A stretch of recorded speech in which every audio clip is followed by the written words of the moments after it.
Second of Damn. all, I hate women.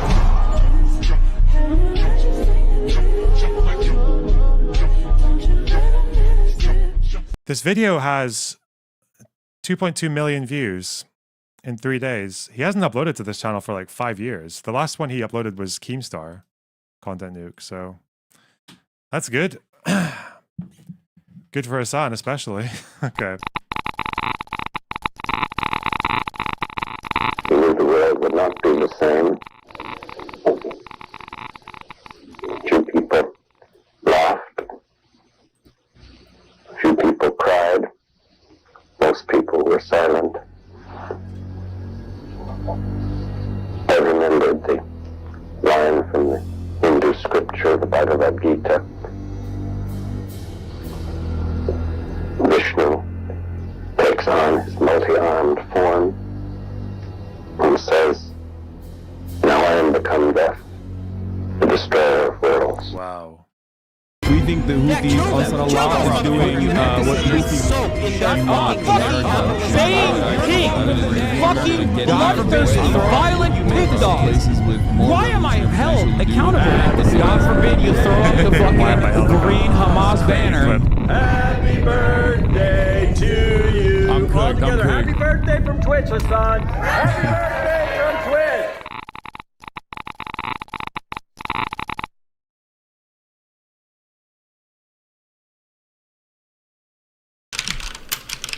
Oh, hi there. It's me, your old friend, Ethan Klein. It's been a while since we've last spoken. In that time, I've had 3 kids, all boys. I've lost 100 pounds, and I've pissed off 75% of the internet. Probably a lot of you guys too. Actually talking about there at the NRA meeting that's today in Texas. Someone should buy. God, he looked so different, didn't he?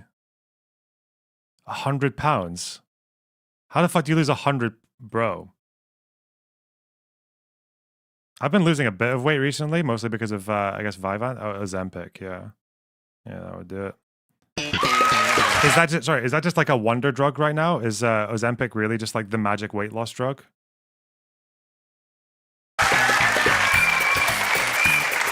Oh yeah, and I got a tattoo also, so I'm cool like that cute. now. Left or right, I always thought that despite our differences, there was one thing we could all agree on. And what was that? That we love America and everything she stands for.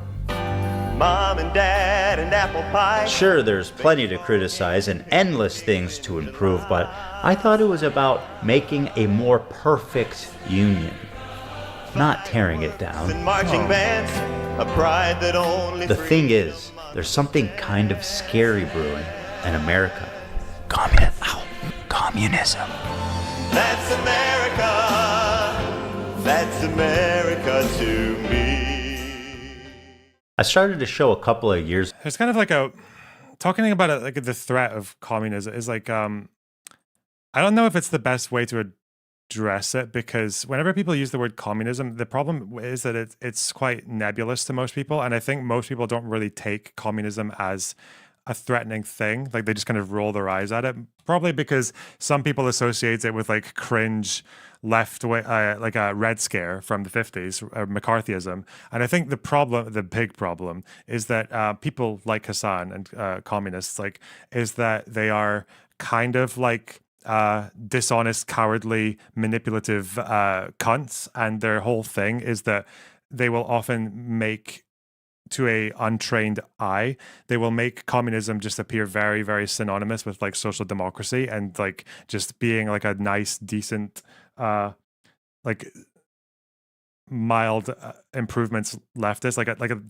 comparing, like invoking the Nordic model, right? When what they really want is state control over all the shit and re-education camps for people who disagree, and Islamic fundamentalism to sweep the Middle East, because apparently that's connected, right? And they don't really care that Russia annexed Crimea. Like,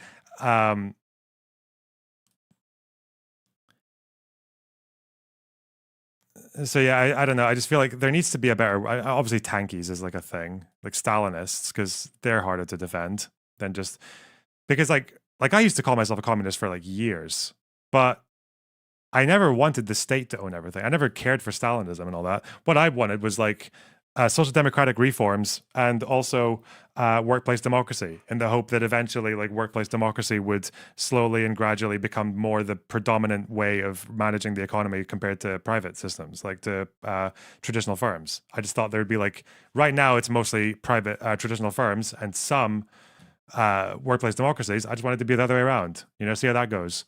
But that's just not what people who are online who call themselves communists think. At least like a lot of them don't. And the ones who pretend that that's what they want are only doing it to pipeline you into the thing that they actually want, which is really annoying. But like, it just doesn't carry the same weight as something like fascism or like Marxist-Leninism doesn't either, or Stalinism or things like that. Years ago with my acquaintance, Hasan Piker. You might remember him from such classics as America deserved 9/11, dude. Fuck it. I'm saying it. Yeah, kill them. Kill those motherfuckers in a video game. Sorry. Holy shit. That's not what I said, you dumb cracker bitch. And of course, the Leftovers podcast, which was our show, which we made broadly to goof on. The size of this fucking hat. Of course, the Leftovers podcast, The fuck? which was our show, which we made broadly to goof on the antics of the right. Now, to be clear, I knew about all these edgy and controversial jokes at the time we made the show together. Yeah. Because who am I to judge? Here is Ethan Klein being a delightful human being. I was just going to say, if there's another Holocaust, if they start rounding up the Jews again, I hope Ben gets... Excuse He me. presents himself as someone like me, a left-leaning Democrat who supports basic things. And we went on making the show for about 2 years and everything was good. Everyone was having fun. The audience was having fun. No problem. That was until this happened.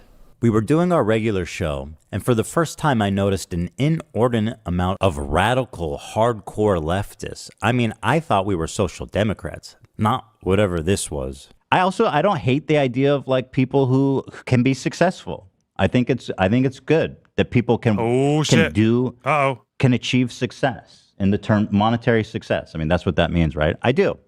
There's nothing wrong with that. Because I see so many people in the chat saying no. I don't know what y'all are tripping about. Like, what the fuck do you want? What is the idea that you guys people are looking for? You guys are all like radical communists? There's that many radical communists? Oh, no. Suck it, chat. You're watching a capitalist pig. Deal with it.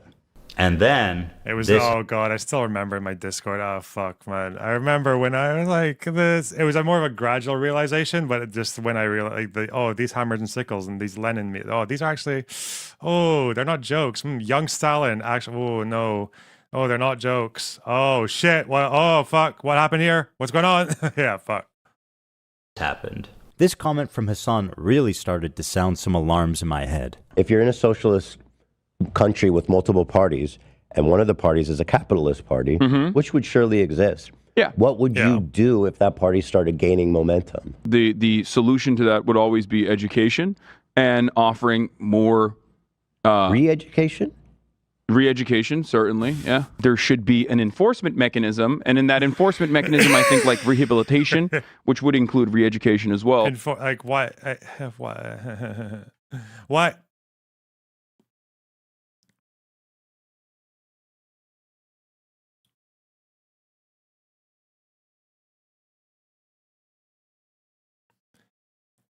Like it's camps. It's just in a camp. Enforcement mechanism for what was it for? Re-education for people who want to support a capitalist party. Re-education. Fuck me, man. There's a real cop out that some people can do, and I think Hasan tried it in this conversation. When you're asked that, like, if you're in a socialist society and people want to start voting for a capitalist party, what do? Well, one could just be like, well, yeah, let them. Socialism's better. They're not going to win. Just let them try and lose. Like, if they win, we've done something wrong. Simple as. Or you just say, well, maybe there are compromises. Maybe there are some areas of the economy that might be better under a traditional firm system. And maybe workplace democracy or whatever else we want otherwise, or if it's even state central planning, maybe that doesn't provide the best result in, say, somewhere like retail, or maybe it's not the best thing for any other kind of industry. But for example, like it still doesn't stop it being a socialist society, right? If you were a country of workplace democracies, but about 15% of the economic activity was by private firms, traditional firms, would it not be a socialist society anymore? How does that work? You know how like in the UK, land ownership is very much like you buy and sell, like a landlord, like it's a free market, right? But some land is owned by the crown. Doesn't mean because of feudal society. It just means that we're a capitalist society with some feudal leftovers, right? Or when the Industrial Revolution was happening and some of the land was owned by wealthy landowners and merchants and businessmen and factory owners, but most of the land was owned by lords. Well then, yeah, it was like emerging capitalism. So there are ways you can get around this question. I don't know why he would go to re-education. It's so fucking dumb. As someone who claims to be a propagandist who wants to rein people in through the pipeline, like, bro, just say something else. Just say like, yeah, the country doesn't need to be 100% socialist. It can have capitalist elements, or it can have capitalist parties. You just need to work against them and do the job. Like, just do better, improve your own ideology, right? Do you know what capitalists do when there are socialist parties running in their country? They sit there and watch them run. Right? They watch the communist parties run and get 1% of the vote or 0.2% of the vote, if anything, right? They get that and they're just like, okay, fuck you. Sorry. Or maybe in Hasan's head, I guess like they threatened to kill them or yeah, I don't know. But you don't re-educate them. Why is that? We don't put people into fucking camps or enforcement mechanisms or rehabilitate people who are communists. We tried that in the past, actually, and it was pretty shit of us to do that. Yeah. He's so stupid. He's just such a fucking insanely dumb person. The fact that was his answer. If putting capitalists in re-education camps isn't disturbing enough, I started to notice that Hasan was carrying a lot of water for communist states' war crimes and genocides. What do you call Crimea? I call it a part of Russian territory, bitch. That's what I call Crimea. I call it Crimea River, a Russian river. The annexation. Like, why does this fucking moron not watch mainstream or academic or popular academic socialists? Does he not watch like people like Yanis Varoufakis or like Zizek or any people like this where he can just like learn that you don't have to support the annexation of Crimea to align with leftism? Like, yeah, I don't know. I'm starting to realize that a lot of Hasan's education, he's not actually like a millennial who binge watches Chomsky and Varoufakis and Novara or whatever. He's getting his education. He's like a Zoomer who's learning from the Deprogram podcast, like the way he talks about this stuff. Of Crimea is absolutely a justifiable annexation. Tibet was literally a fucking feudal slave mandate. Like so autonomous zone. China did them a favor. That was one. I mean, in America, when I say something like this, people get very upset. You know, we talk about the Dalai Lama saying "suck my tongue" or whatever, but like that's not far from the norm in fucking normal Tibetan existence before the Communist Party came in and so China unilaterally took over Tibet. The Ottoman colonizer logic. Culture, the colonizer mindset. They basically are trying to, homogenize the culture. If your culture they're trying to spoil the religion and the identity. The part of feudal warlords and slavery, abolishing that, yes, I do think that is good. No, China did them a favor. This is a good way to describe Taiwan. It's the same argument that British people use, like the British Tories use to justify the empire in India, because India was pretty fucked up before, the Aztecs, same thing, The Aztecs were really fucked up. Like, India was a fucking...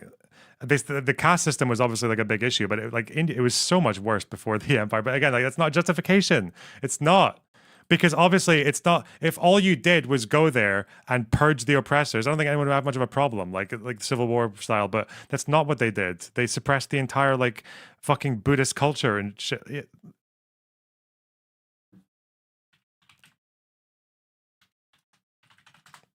Hang on.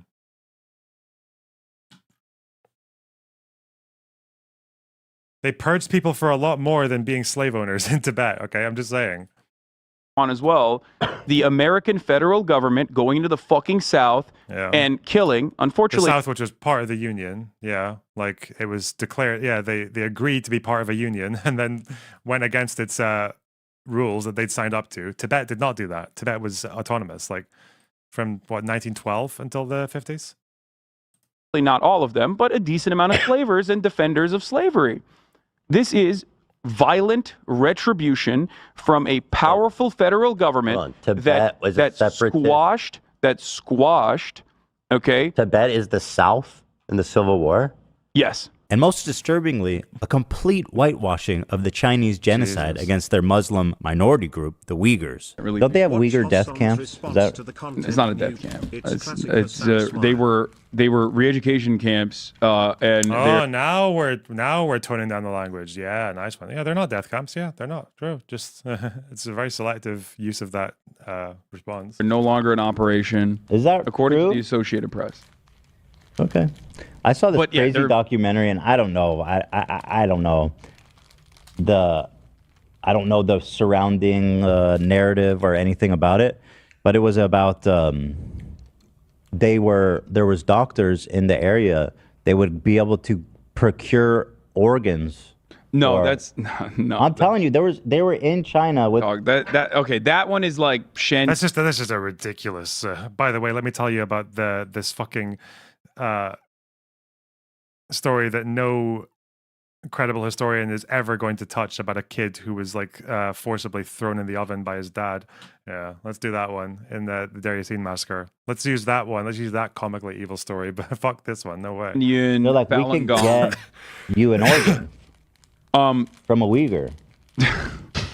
But why is that? Is that really that crazy? The Associated Press quietly fucking wrote an article that didn't get a lot of coverage in mainstream media about how, like, okay, well, all the concentration camps have been closed now. Like, all the re-education camps are closed now in fucking Xinjiang, and it's like very different vibes in Xinjiang. And now, it's the tourism hour. Let's see what the Associated Press actually had to say about this. These are all AP articles from the last 2 years. If that's your argument, like, are you not conceding that it was a really bad thing to do then? What, it happened, but then it stopped? Can I do that? Can I just say, like, oh yeah, the Israeli bombings in Gaza, well, they're done now. They stopped. Big fucking deal, bro. Like, what? It's tourism hour. It's fucking seaside real estate now.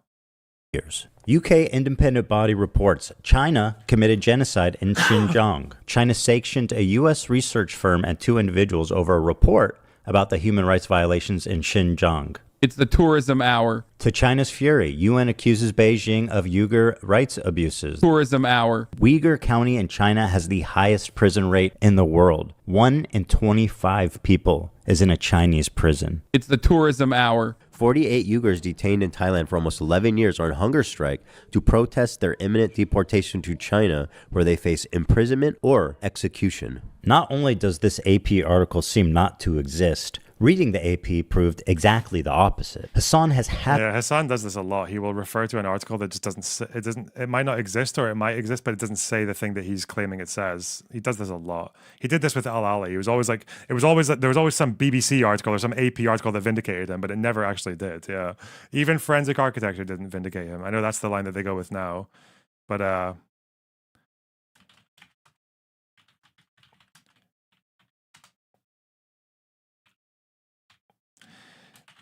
okay, so I think this is the article he's actually referring to. Terror and tourism. Xinjiang eases its grip, but fear remains. And they go on to talk about how there was a brutal crackdown and how they demolished a lot of religious sites and how there's still a shitload of surveillance and still a load of fear. And it's not like they've undone the fact that they've moved a bunch of Han Chinese people into what used to be Uyghur houses, or even moved them in with the Uyghurs so that they could like finish the job or keep it going of like teaching them how to become more Han Chinese-like in terms of their culture. Yeah, so the way he's phrased this as well is just so watered down from how the article actually goes. Regardless of intent, one thing is clear. Many of the practices that made the Uyghur culture a living thing, raucous gatherings, strict Islamic habits, heated debate, have been restricted or banned. In their place, the authorities have crafted a sterilized version, one ripe for commercialization. Yeah, that's the whole point. It's a cultural purge. At some point, when you finish the job. What the fuck?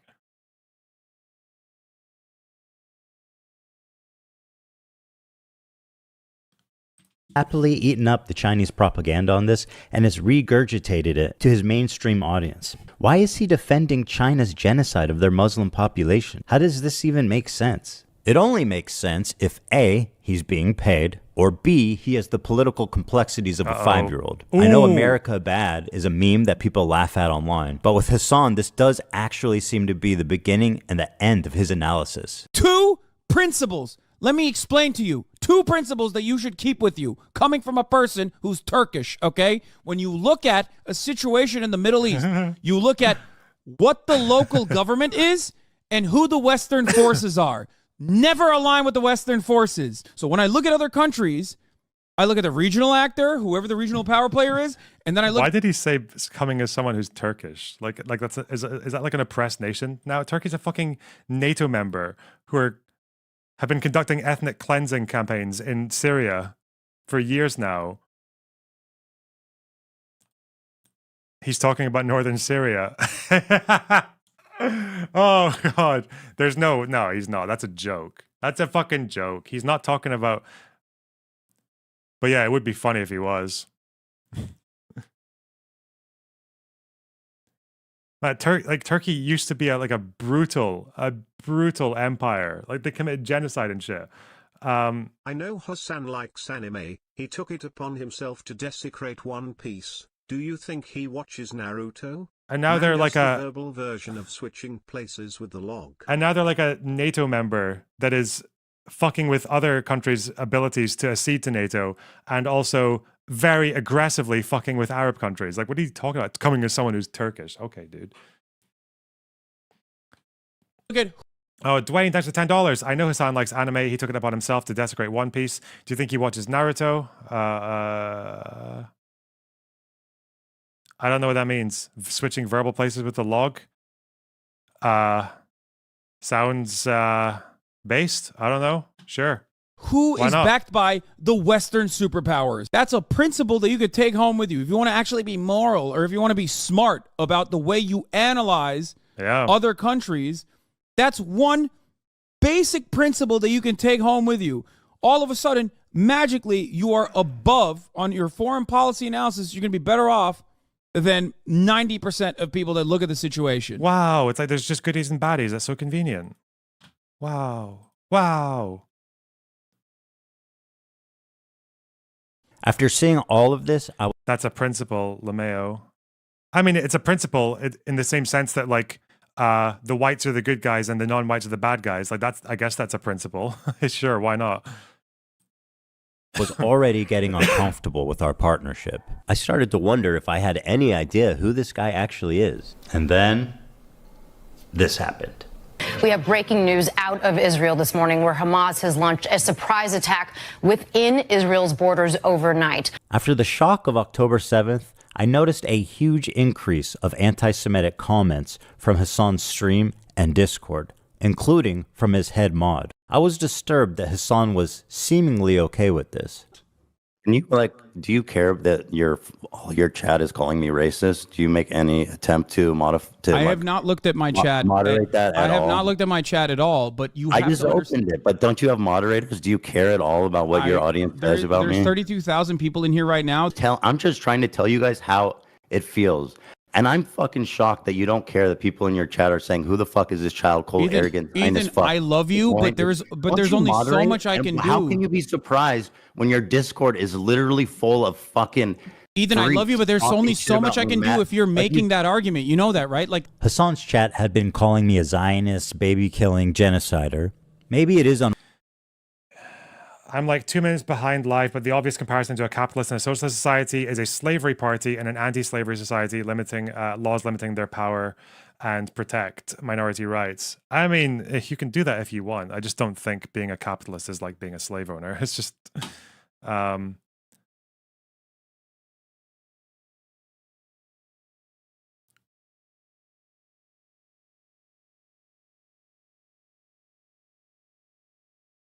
unreasonable that I'm asking him to moderate his chat for a friend. he doesn't even know where I'm coming from because it's not something he would ever ask for. And all these other content creators actually, you know, whipping their communities when their chat is going fucking absolutely bananas over random dumb shit and bringing my name up for no fucking reason. No, but you bring on yourself, Hasan. Sorry, you're just being racist. Brackets, my incredibly partisan and ideologically fucking insane definition of racism. That's just you do it to yourself, Hasan. What? You were just allowing that shit to run rampant in your chat, and I thought that was fucked up. Ethan, I love you, but there's only so much I can do. Especially as someone who thought we were fucking friends. I think that's a reasonable expectation from someone who you consider to be a friend.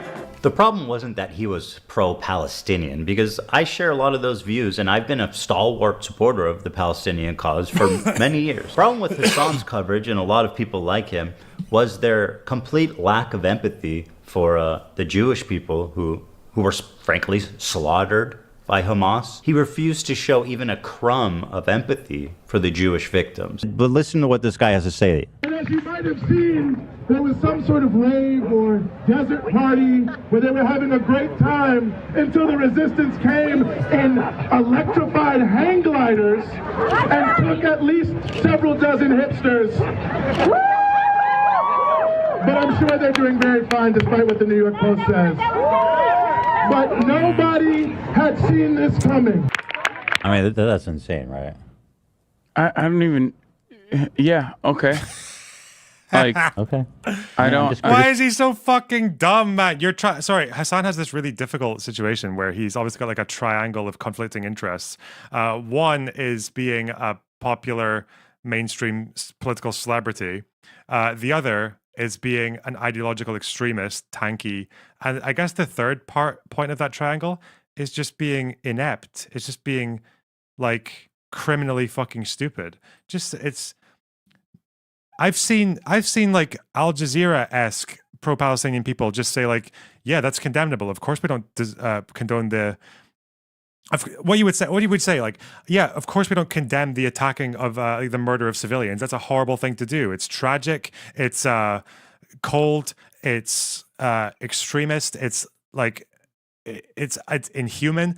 It's also not helpful. Okay, it puts Palestinians in a harder position because it effectively justifies the Israeli response. It gives Israel the grounds that they would require to conduct and continue the ongoing ethnic cleansing and genocide campaign on the Palestinian people. It opens Gaza up and says, here, bring it on. It gambles with the lives of millions of Palestinians for nothing in exchange.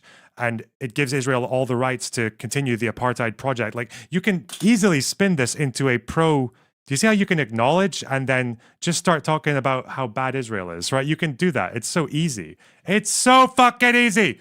But again, Hasan's like, he's just shit. He's really bad at it. Fuck me.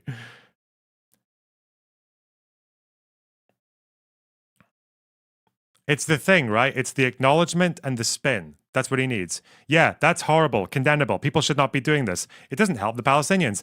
It actually justifies the Israeli ethnic cleansing genocide campaign because now they're bombing. They're destroying 50% or 70% or 90% of the buildings.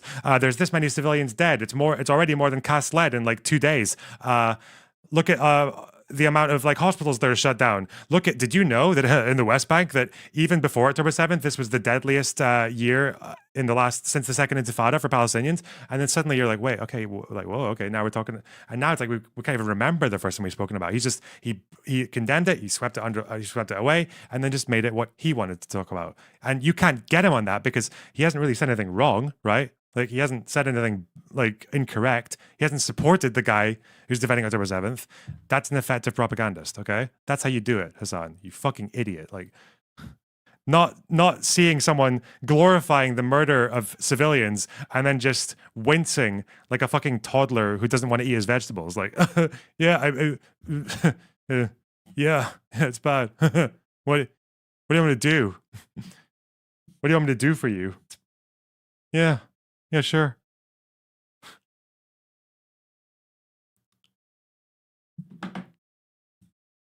criticizing people. You don't have to comment if you're not comfortable about it. I honestly felt at times that he and his audience barely thought of Israelis as humans. But this dude just called babies militants. No, I understand. And there are baby settlers as well. But there are baby settlers as well. There are babies in the settlements. Part of running defense for Hamas is downplaying the violence, specifically the sexual violence, which he's done a lot of. Doesn't matter if fucking rapes happen on October 7th. Like, that doesn't change the dynamic for me even this much. So that's the other part of this problem that many people that can't contend with. Like, the Palestinian resistance is not perfect. They're not like so good. They have magical bullets. What do you mean magical bullets? Like, did they miss and rape people? They aimed their bullets at civilians. I don't, yeah. It's interesting because like Hasan complains about this clip being out of context. That's his new toy. He's like a fucking kid who's just learned a new word, and the word is out of context, right? It's the Jordan Peterson defense. The problem is that this clip is like the first half of it, you could understand why you're saying it, but it's like, yeah, the fact that Hamas commits rapes does not condemn 2 million Palestinians to death by Israeli airstrikes, right? It also does not condemn the Palestinians in the West Bank and Gaza to have to be forced to live without a state and without their basic human rights, right? It's not like we don't, like, you would say the same thing to Israel, right? People might say that Israel has no right to exist because they're committing a genocide or whatever, but it's like, that's not really how we treat any other country, right? We don't say, like, for all the shit that Russia's done with Ukraine, and not to mention former Soviet countries around them, no, we don't say Russia doesn't deserve to exist. We don't say abolish Russia, right?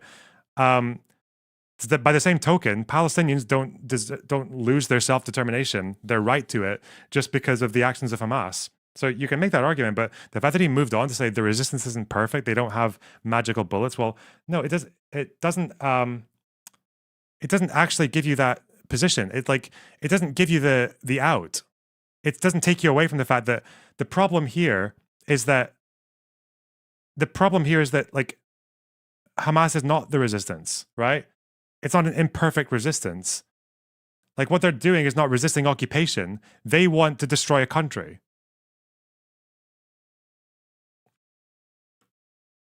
The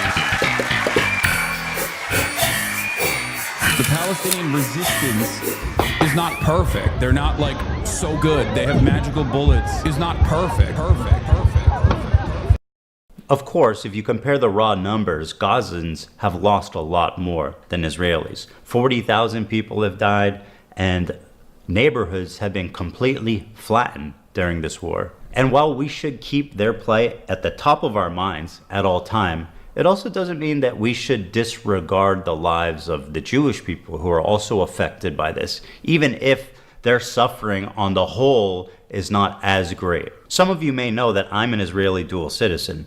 My wife is Israeli, my kids are half Israeli, and my entire in-law is Israeli. I lived there for 5 years, and I grew a closeness with the country and its people. One of the biggest issues between me, Hasan, and his community was that I am in favor of a two-state solution, while they are in favor of a one-state solution. Their theory is that after the October 7th attack, Israel should just dissolve its borders and let Hamas enter Israel unrestrained. Borders. What do you think Israel should have done in response to October 7th? Instead of indiscriminately bombing Gaza, I think the first thing to do in that situation would be to dismantle the government in the way that it existed, like get Netanyahu out of power. Okay. So you're saying Israel in response... Hold on, dude. You're saying in response to this terrorist attack, Israel should have dismantled their own government. First set of actions would be to democratically take Netanyahu out of power. Yes, like to hold an election, I mean, they could get rid of Netanyahu. I mean, I'm not against that, but what would they do? Replace him with who? Replace the government with what? Because these fucking idiots think like Israeli leftists are also Nazis, white supremacists and shit, right? These guys think Yair Golan is a fucking fascist. Like, what are we talking about here? Oh God, I wish Ethan had asked that. Replace them with who? And then what? What should they do? A change of government, okay. But what should the new government do? What's the new government going to do that you actually propose? Problem is that Israel's been at war with its neighbors for 70 plus years, and It makes a lot of sense that there be some distrust there. Is it really insane to think that Jews, as an ethnic minority in Israel, would not be safe? After all, Israel is a country of refugees. If the Jews didn't come from Europe after the Holocaust, they came from the surrounding Arab countries that expelled them in massive amounts following the 1948 war. Yes, I'm sorry. What did he say here? Safe. After all, Israel is a country of refugees. If the Jews didn't come from Europe after the Holocaust, they came from the surrounding Arab countries that expelled them in massive amounts following the 1948 war. It's a good take, Ethan. Where'd you get that from? Who's what? Everyone's saying that there's one of the Copes here is that people are saying Destiny wrote this script. Fact, there was more Jews displaced than Palestinians during the Nakba. 1 million Jews. All of these surrounding Arab countries had vibrant Jewish communities in huge number, hundreds of thousands. Now, if you look at them, you're looking at close to... I don't... The number I usually hear is 800,000. I think it becomes 1 million if you include people... Because it wasn't just after the 48 war. It was Jews who gradually would get pushed out of these Arab countries basically every time Israel got a W, right? So... I think it happened to some people in the 50s during the Suez Canal crisis. Definitely in the Six-Day War. The Lebanese Civil War was when a lot of Lebanese Jews ended up running away to northern Israel because a bunch of them were murdered. That's one of the murders of the Lebanese Civil War that people don't talk about. But I guess when you talk about 1 million Jews, like, I don't know, it's not really a competition, I don't think, because you could also argue the other way that with the Nakba, like, around 15% of those people were directly expelled. Like, people came to their villages and said, fuck off, and they shot bullets over their heads until they fled. And some of them had to march, like, in the summer with no food and water, and some people died on the journey, right? Even though it's a pretty small area.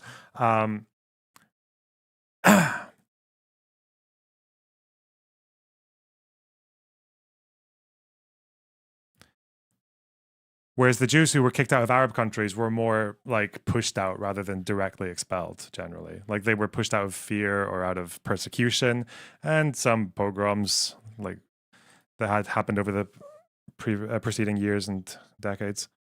Man, Iraq though, like fucking wasn't Baghdad like 25% Jewish before the 48 war?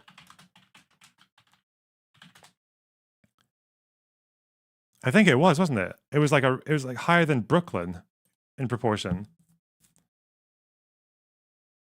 If not literally 0 Jews left in these countries. Just to give you an idea, here's a visual representation of the Jewish refugees after 1948. Morocco had 265,000 Jews. Now it has 2,000. Algeria had 140,000. Now it has about 50. Iraq had 150,000 Jews. Now 10. And I want to give a special shout out to my boy over in Afghanistan, one known Jew. We know him. We love him. He's the one Afghan Jew. They were forced to leave their homes, their lives, their property, and migrate to the only place in the world that would accept them, which was Israel. The irony of this whole situation is that after the 1948 war, when Israel won the war to declare its independence, the Arab countries got super anti-Semitic against their own Jewish citizenry that had nothing to do with Israel. And as a result, they kicked them all out, 1 million plus of them, and forced them to go the one place they hated the most, Israel. And now those same people that forced them out of their homes are telling them they don't belong there. So if the Jews of Israel are surrounded by Islamic militant terrorist groups that have stated their goal is to annihilate Israel as a Jewish state, and considering the historical context of Jews being pogromed from Arab countries, is it really that crazy for them to not feel safe as an ethnic minority, even a little bit? And that's pretty much the entirety of our disagreement. Whoa. Despite what you've read on TikTok and Twitter, I've donated $6,500 to a Palestinian charity after the war started. Hey, Ethan Klein, thank you for the dono. Ethan Klein gave $6,500. My goat. Thank you, Ethan. condemned Netanyahu as a war criminal. They're led by Netanyahu, who should resign in disgrace and go to prison for being a war criminal. Called the West Bank settlements an abomination. Settlers in the West Bank are religious zealots, they're monsters, they're genocidal. I've even said the West Bank settlers are valid military targets. When you talk about like colonial settlers and stuff, like that's what's actually happening in the West Bank right now. The fucking Marwan Barghouti position. The position of the leader of the Second Intifada. Huh. One of the leaders, which is And these people are more or less valid military targets, in my opinion. My only crime is wanting a two-state solution instead of one, and thinking it's not okay to kill Israeli civilians. That's it. That's why they're calling me a Nazi Zionist. And because of Hasan and others spreading this malicious lie about my beliefs, I'm even getting fucking Zionist, bitch! Yes. Harassed on the street. So how come you don't like Palestine? I like Palestine. No, you don't. Why do you say that? Because, bro, you're... wasn't she in the IDF? Yeah.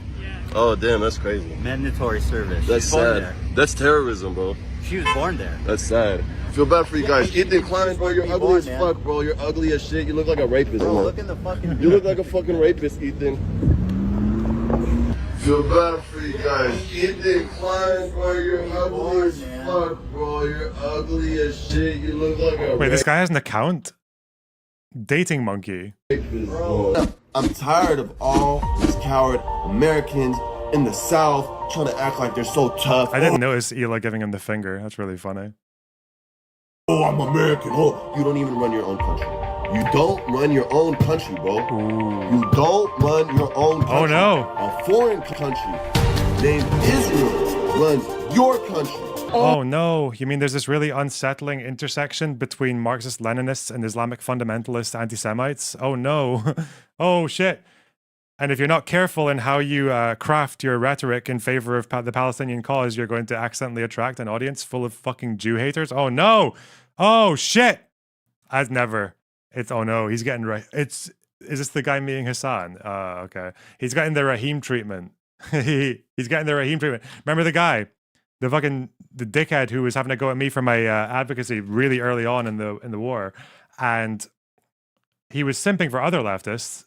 But I think it was after arguing with him for a couple of hours, Marutsi is my mod realized what was going on. She jumped in the call and asked him who runs the media, and he got really uncomfortable because he thinks Jews run the media.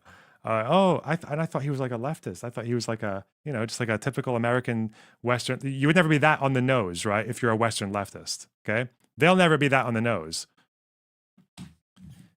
But damn, but they will overlap. They will create a very tight Venn diagram with people who do say that kind of thing. It's not good. Not good at all.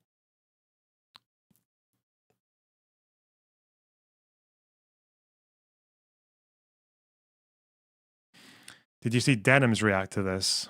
Let me see. Maybe? Actually, no, it didn't. No, hang on. Where is it?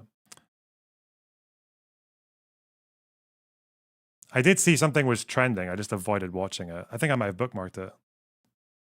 Oh, it's that. Yeah, okay. Yeah, okay. I'm guessing she's going to say that's not actually a Hasan fan, right? And then it should, okay. That's sad. I feel bad for you guys. Ethan Klein, bro, you're ugly as fuck, bro. You're ugly as shit. You look like a rapist, bro. Look in the fucking... You look like a fucking rapist, Ethan.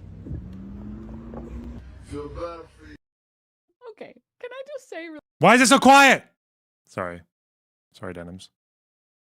Really quickly, it's very obvious from the way that guy's talking, he's a Sneeko fan. Oh, like, no. I'm sorry, that language is not Hasan. The thing is, though, is like, she's going to find a way.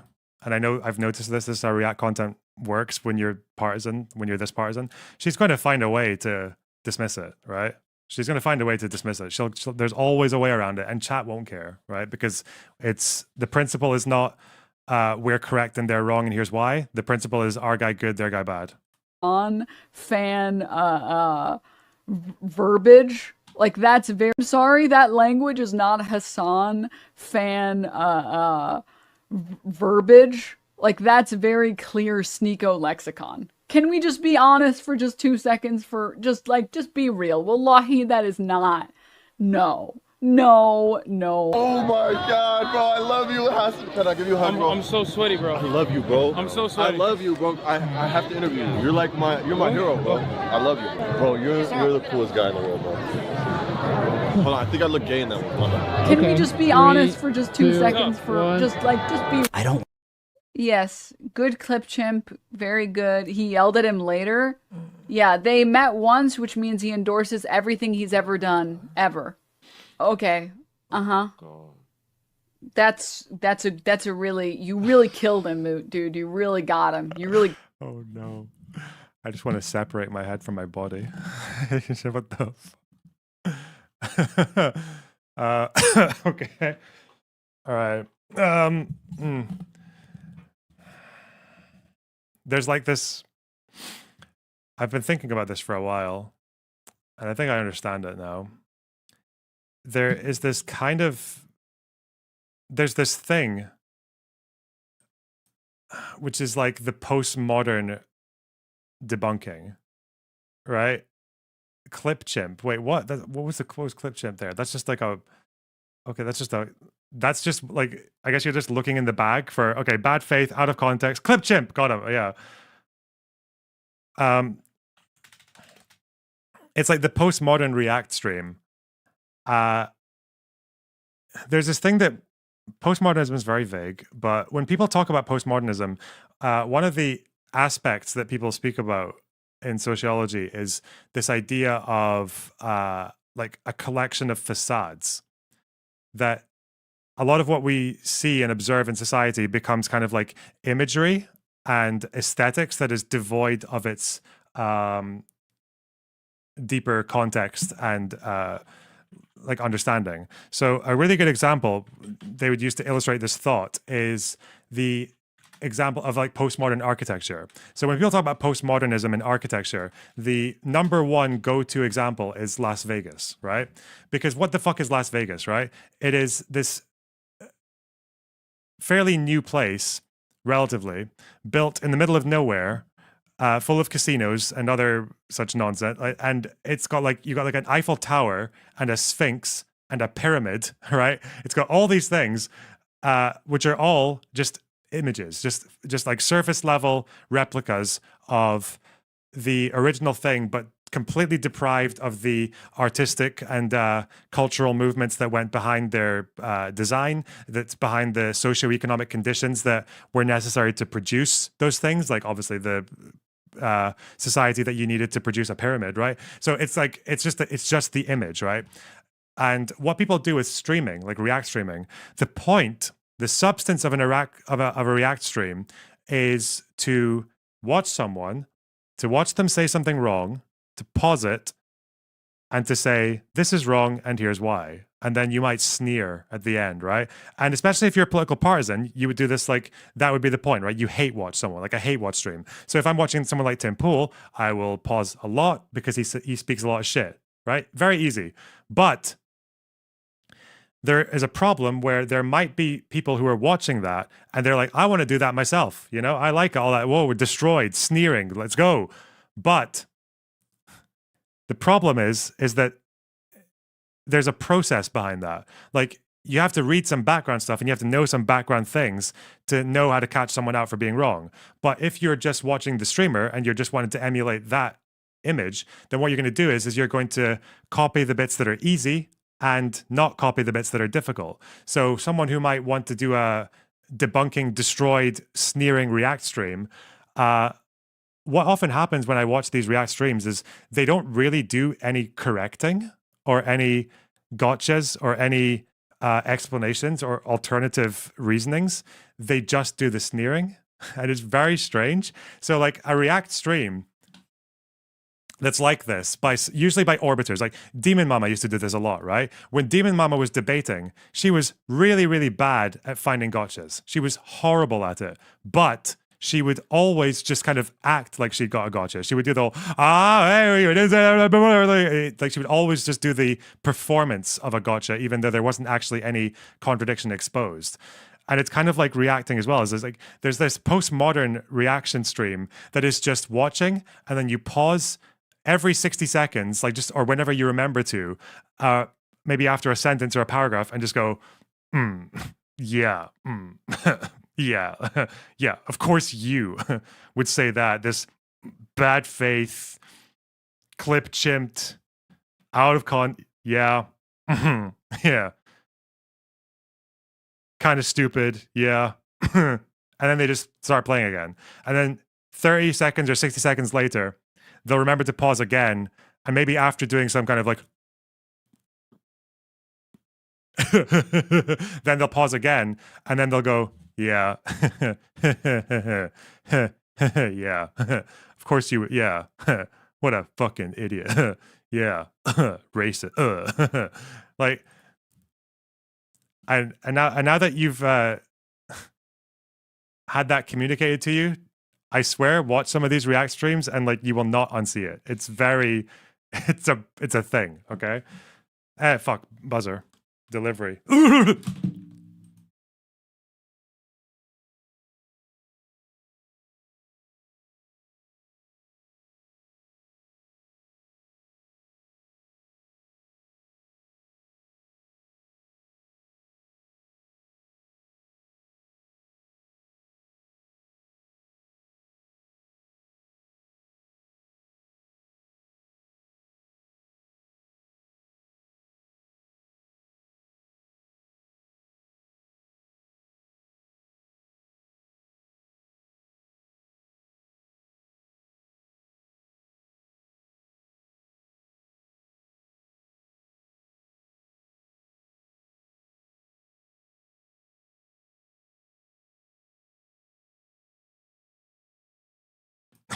Yeah.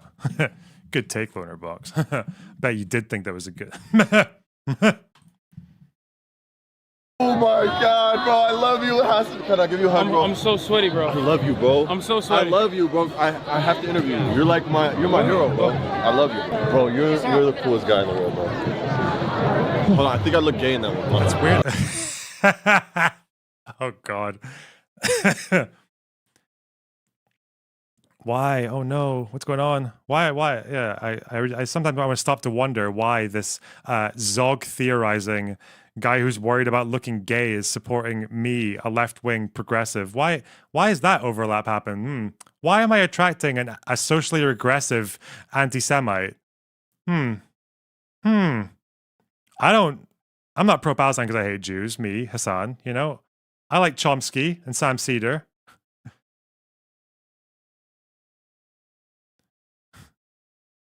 Oh, well, it doesn't matter. Top of the hour ad break. Let's go. Okay, 3, 2, 1. Hold on, I think I look gay in that one. Hold on. Okay. It's a funny thing about me. I don't like terrorism, and I don't like terrorists. If they're Jews, Christians, Muslims, they're... You mean you don't like brown people? Ethan's wrong there, guys. Chat. Ethan's really stupid. Hey, they're all bad. Been absent for a while due to work. Long story short, the Bolivian brownout is what happens when a Caucasian person tries South American spices for the first time.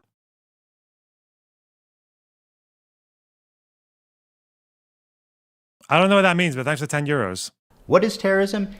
It's intentionally targeting civilian population for political goals. Okay. I don't like it. None of it. And over time, I started to learn that my co-host, he really likes terrorists. They do musicals. They're very musical people. Are you being serious? Dog, what do you look? You think I made this? This isn't music. I know they're singing, but I'm seeing just guns and shoot. This isn't a music video, Hasan. Taking over these ships, they started targeting the ships. People on this helicopter right now? Yes. Oh yeah, this is the one where he basically just lies about every single detail of this operation to make it sound based. And the guy's just like, "What the fuck are you showing me, Hasan?" Streaming this? Yeah. They're flexing. What? And they're coming in hot with guns. Yeah, but you have to understand, this is a deterrent. We think the Houthis, Ansar Allah, is doing what Luffy would do. You should tell him that. Hezbollah is a paramilitary organization. Do we like them or no? I don't have an issue with them. Let's just say, but they are a terrorist organization. Like they're designated. They are designated by the American state as a terrorist organization. I do not like them then. Well, he is regarded as a pretty brilliant a person in terms of like everything that he's done. Then I saw clips like this where Hasan is explaining how he's hiding his power level to funnel in normies into radicalization. I think that in the short term, in order to combat against that, you have to advocate for a much lighter form of propaganda. You want America, in the way that I feel about it, and if you want America to get out of the way for places with more revolutionary potential to do what they would normally do, I think that, you know, one thing you have to do is advocate for a lighter form while simultaneously still doing agitated propaganda that goes beyond, you know. It makes my blood run cold. It's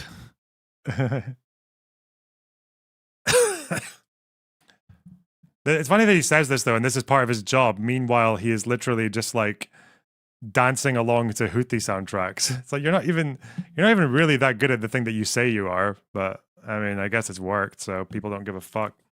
Again, the problem isn't really even Hasan. It's the audience. It's the fact that there's an audience for this shit. Right. Social democratic idea. I just wanted to like put emphasis on the exact point of the so-called radicalization funnel, where, for example, Hasan and JT catch them while they're young, as they say, and then they start. Oh God! Why? Why would you say that? Catch them while they're young. Oh, for fuck! Like, yeah, catch them when they're young and suggestible and like a little bit fucking ignorant and trying to seduce them with like a very simple worldview. Catch them while they're... Oh, God. It's so creepy, man. It's like... a fucking wrongin', man. Catch them while they're young. Ugh!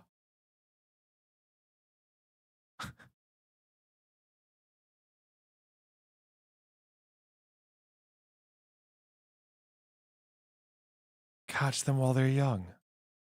It's not okay, man. What the fuck? What's wrong with you? Catch them while they're young. Okay, groomer. What the fuck? Just like Stalin did. Oh no.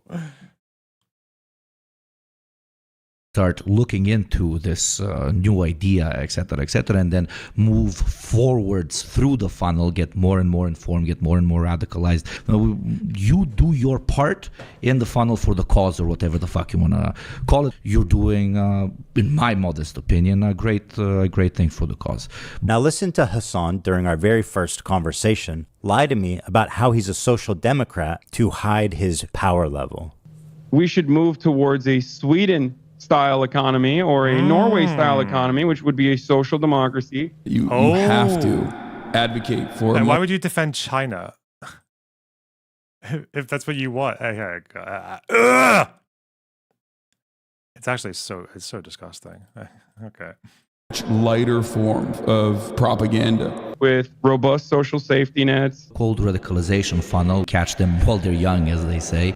And protections for workers, like higher unionization rates. A lighter form, while simultaneously still doing agitated propaganda that goes beyond social democratic ideas. Hell, he's proclaimed it loudly that he is a self-described propagandist. I'm a propagandist. Well, no. For the record. I'm not calling you that. I'm just saying, I'm going to play you. I'm saying I am. Okay, well then, I want to I'm saying I am. I just want to put you even play it. A propagandist is much more than someone with a bias. It's someone who knowingly lies to further their political agenda. And then I had a terrifying vision. Had I been duped? Was Hasan presenting a Trojan horse to my community, where he was just a left-leaning Democrat like myself, and as he said in the previous video, was funneling them into radicalization and turning them against me? Liberals are some of the easiest to manipulate people on the fucking planet, dude. I learned how much he hates liberals. Dude, I hate liberals, dude. I hate them. I hate them so viciously. Did he secretly despise me this whole time? I'm sorry, dude. I hate liberals so much. Did this man sit next to me for 2 years and pretend to be my friend? Dude, liberals are burden on this planet, dude. Liberals are the most like scummy, vile, fucking idiots. Liberals are incredibly stupid. I hate these petulant. Yeah, and you own all the fucking hedonistic bullshit lifestyle that you have to liberalism. Sorry, bub. Sorry. Like, I'm sorry. There is no Chinese equivalent of Hasan Piker, right? There is no like internal critic, guy who reaps all the benefits from this political system whilst shitting on it for a living. Mate, if you did this in China, there would be fucking drone struck in your shitty little mansion. You wouldn't even have a fucking chance. They would drone strike you just for the amount of fucking retarded shit that you come out with. Like, you try to get away in your little fucking Porsche.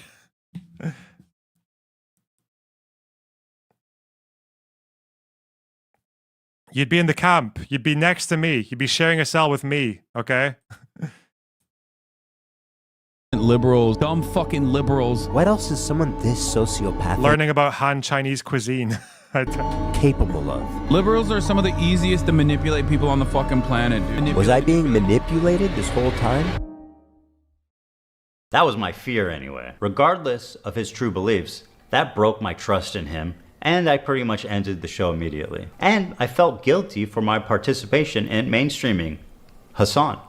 And for that, I apologize. I should have done more research, and I should have looked more deeply into who I was getting in bed with before they gave me chlamydia. Sorry, Hila. Over the past year since the show ended, I continue to watch Hasan platform, promote, and propagandize terrorist organizations. And every time it happened on Twitch, I would say, man, this time surely he went too far and someone's got to do something. But as the time went on, nothing happened, and his views got more and more radical and more disturbing. I feel it's my obligation, after mainstreaming someone like Hasan, to take this on. And so it was war. Nuclear war. I stand before you following the footsteps of intellectual giants. One thing we've been hearing nothing for weeks. but a simple man. Now, a simple man who understands right from wrong. Yeah. I you're an sometimes important, influential voice to a lot of people. I'm an idiot, I'm a dumb bimbo, I don't know what I'm talking about. And there are some things I've gotten numb to criticism like this. It's not. As a matter of fact, I seek it out because I make content out of it. I think it's funny and fun. And there are baby settlers as well. Can you just shut the fuck up, bloodthirsty, violent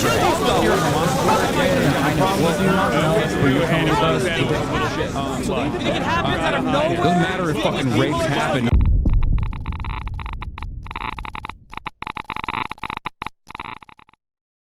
Thank you to ExpressVPN for sponsoring this video. Oh my god! ExpressVPN is an app that lets you change your location. Let's see what you can do with this power. Well, you can sign up for Netflix from a different country, but why would you want to do that? It was $14. It's now $3.66. Okay, but it even gets better than that. Netflix and all the streaming apps have different catalogs for each region. So let's say, for example, I want to watch some Dragon Ball Z Broly, but it's not available. Just gonna conduct a social experiment, guys. On the USA. Psych! All you need to do is switch locations to Canada, refresh, and boom! That easy and fast, Dragon Ball Z time. I use these websites to help find whatever shows I'm looking for. You can type in the show you want and it will show you which region to connect to. The amount of content I have access to is insane. It's super easy to use. It's an app you connect to, and then you pick which country you want to connect to. It's that easy. So what are you waiting for? Go to ExpressVPN. Why didn't I skip the sponsorship? I don't know, it just feels mean.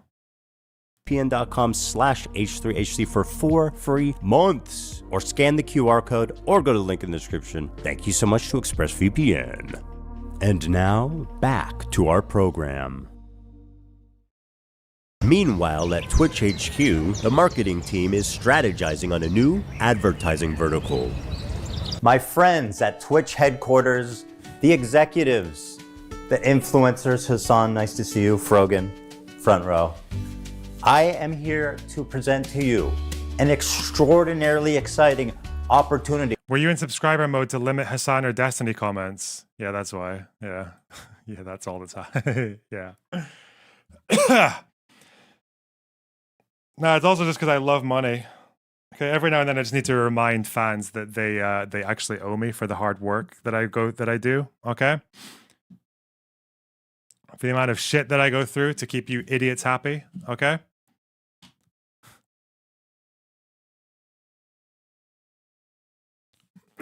That's why. We have not tapped this market yet. Now, don't panic, okay? Because you're going to want to panic when I tell you, but listen and learn.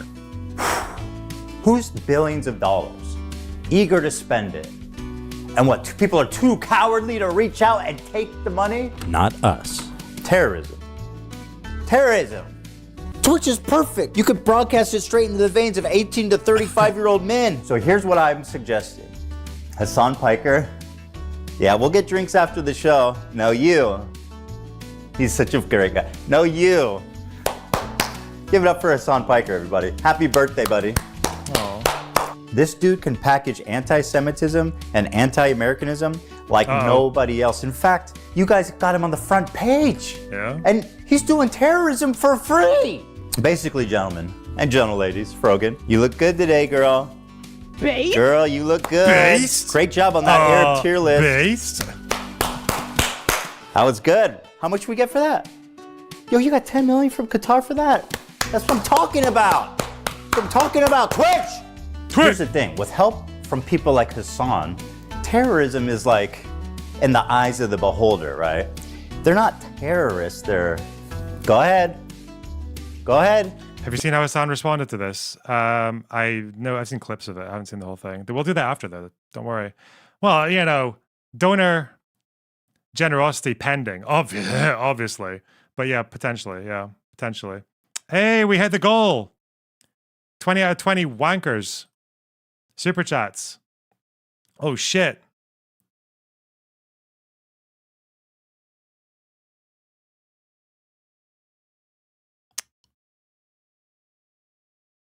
Melty Blend and George Costanza, thanks for the tier 1 subs. Dwayne, thanks for the $5. Noob Creeper, thanks for the tier 1 sub. And Barbas Dantiok. Dilute Mule, thanks for $10. Watch Hasan's response to the content nuke. Yeah, I know, obviously, don't worry. Dwayne, thanks for the $10. Virgil GC, Jackie Kuehl, and Afterpie, thanks for tier 1 subs. Dwayne, thanks for the $5. I thought it was Didgerino, don't know what that means. Thanks. Person with a Cyrillic spelled name, thanks for the tier 1 sub. Shin Ramen, Prince Hermit, and Kazanator, thanks for the tier 2 subs. Very generous of you. Wow. 3DS2 Max, thanks for the $2. Not Drone Loner JDam. Oh yeah, obviously. Truman, thanks for the 5 Australian. Hasan is so shameless, and so is his audience. They'll never be asked to answer for this shit. Is what it is. Makes them... I don't know what to say. It's just content, you know? Awaz, thanks for the $5. Take my money. Oh, I'm taking a lot of it, apparently. Wow. The Surfs clip about me. Okay. Did you see that Lonerbox now wants to distance? I've seen this one already. Like, I did DM him about this. He didn't answer, so you'll probably guess why. Tell us about it. It's been a while since I've seen Lance. I wonder, you know, I'm always curious. I'm always curious about these kind of like people who have been like a little bit lolcowish in the past, you know, like how Lance definitely had this streak of debating Nazis and losing badly. So I just wonder, but you know, people are always capable of personal growth, right? Like this is your job. There's always room for personal development. I just want to see if there's any examples of it. A lot of guys like Destiny. There's a documentary out on Omaha. It's worth a look. Called Out. Oh, Out of Omaha. All right, I will add that to the list. Did you see that Lonerbox now wants to distance himself from Destiny? I mean, he should, and like I said, he should also, instead of, you know, you should be coming forward with any information you have about this. Like, these are very serious sex crimes, and that anything you know from someone who worked in proximity to him, like, if you want a pathway forward for a lot of folk right now, I mean, I Okay, Your Honor. Yeah, maybe I should do that. You know, I'll tell you guys everything. I'll tell you guys everything I know. I'll tell you guys everything I know that no fucking lawyer would ever want you saying fucking what the how stupid, like, fuck off.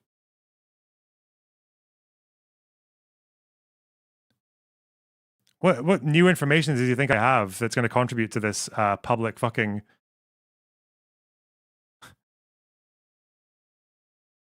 Destiny wasn't sexting me, okay? He wasn't trying to impress me with anyone else's fucking videos, okay? What do you think I saw?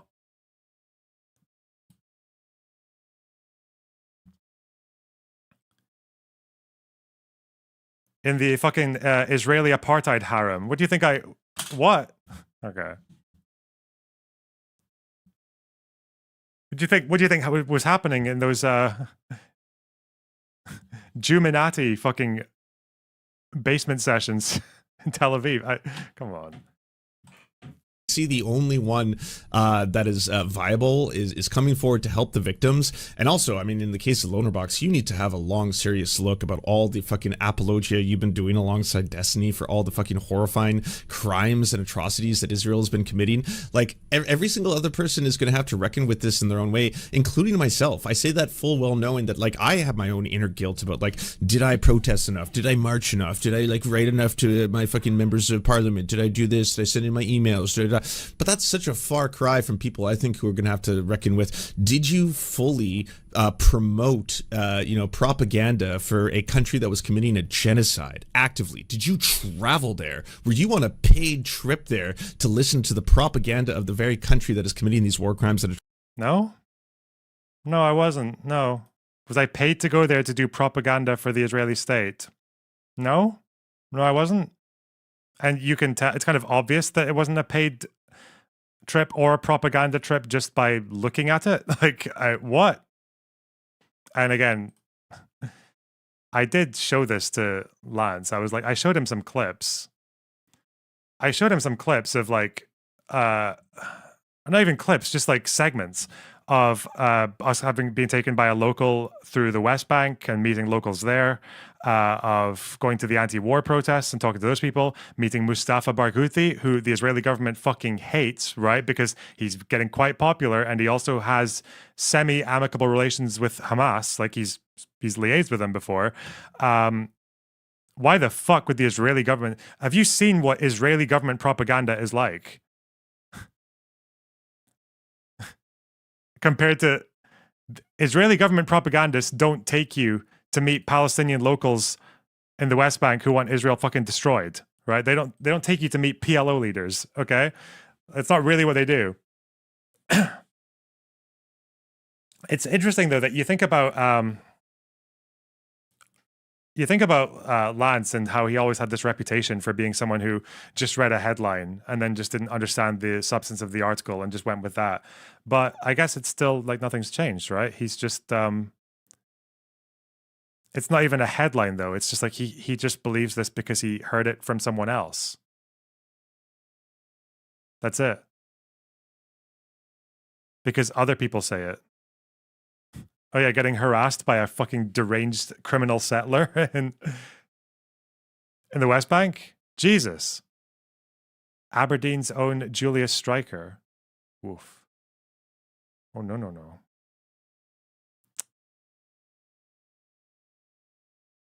Okay.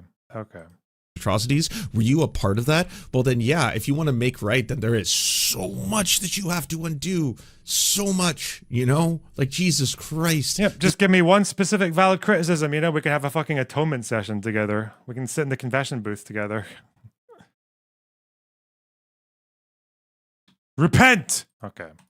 He knows. Freedom fighters, guys. Still waiting for the time when I've ever fucking simped uncritically for a group that targets civilians intentionally. Still waiting for my moment of doing that. Still waiting. Guys, we are fighting for freedom. What about the rapes and the murders? Don't mention that. What's wrong with you? And another one. The resistance isn't not perfect. Right? You gotta crack some eggs, man. Hasan, Socialism didn't buy you that car. If I knew that this is what communism would be in 2024, I wouldn't have bothered with this shit. Really. Abort is the symbol of the capitalist excess. Uh-oh. What the fuck is he thinking? You guys actually believe this idiot is a socialist? Forget a religion. Hasan is the opiate of the masses. Straight to the gulag for anyone subbed to this idiot. Or that designer dog. This breed's stunning fluffy coat comes with a price. Chow Chows shed all year. Very cute, by the way, but those are expensive. The point is, we have the biggest political streamer on our platform that is influencing media and influencing young kids everywhere. If we can normalize terrorism, if we could rebrand it, then fuck the US Navy. You know how much those guys don't pay shit. You see the Army ads on Twitch? The Army is fucking broke, dude. I'll tell you who loves America more than the Army. Qatar. Well, I don't know if love's the right word, but they're paying more. Good CPMs coming out of Qatar. But you kids love anime, right? Can't get enough of it. I mean, look at what we've already done with Hasan. You're the fucking man, dude. Happy birthday again, man. No, we got a big party for you after. No, don't do it. Let's wait, because we got a big party and a cake and everything for you after in the back. The prostitutes, too. Don't tell anyone. That's part of the past. Look what we've done already. This Houthi pirate. I mean, who are you kidding? This guy's a fucking terrorist.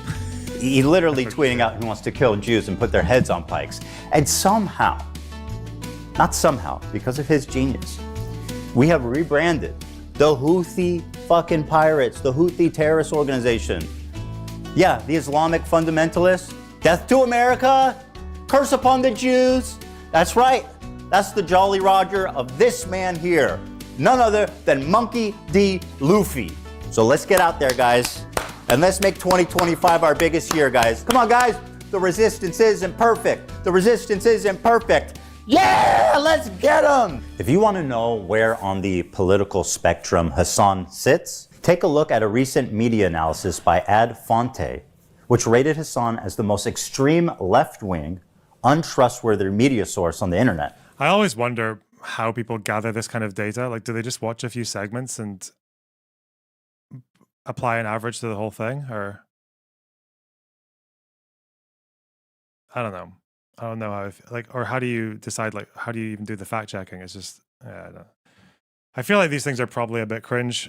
I don't know how AI vibes. I mean, he does do a lot of disinformation, but I don't know if it's like InfoWars level or whatever the fuck, yeah. And to give you an idea, he is opposite of InfoWars. Now, I'm not going to sit here and tell you that Hasan loves all terrorists. But what I will say is that there isn't many he don't like. Let's start with our good friend Luffy here and his organization, the Houthis. And yes, this is what it looks like. They are hiling Hitler. The Houthis are an Islamic military group. They're known for their cruel measures, forcibly recruiting child soldiers, shelling civilian areas, and blocking food from entering already famine-ruined parts of Yemen. They've also set up landmines in agricultural spots, making the fields virtually worthless. Women have virtually no rights, and homosexuality, of course, is punishable by death. That lines up with leftist values. Now, wait, where's my fucking new goal? Hey! I'm trying to start a new goal here.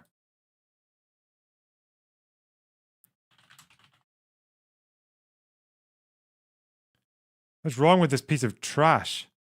Start goal, start goal, start goal. I see spam click, whatever. Don't care. Just how little rights do women in the Houthis Yemen have? Well, according to this, there's been 1,181 violations committed by Houthi rebels against women, including torture, rape, and murder. So, not great. The Houthis have a very wholesome flag, as you can see here. It says, translated, Allah Akbar, death to America, death to Israel, and a curse upon the Jews. And that's all of them, not just the ones in Israel. And of course, victory to Islam. I get amused when these terrorists are like, we hate Jews. We want to kill Jews. And then people like Hasan didn't say no resistance is perfect during the Russia invasion. Yeah, he had a lot of concern. He had so much concern, sorry. He had so much concern over the Azov battalion, even though they weren't even like the representative group, but they like Hamas are the leaders of the resistance in Gaza. Like they are the number one. They're the government, right? The Azov battalion was like between 1,000 and 2,000 people in an army of 200K. And not even everyone in the Azov battalion was a Nazi. Like their Nazi roots were largely dealt with in 2014, 15, 16.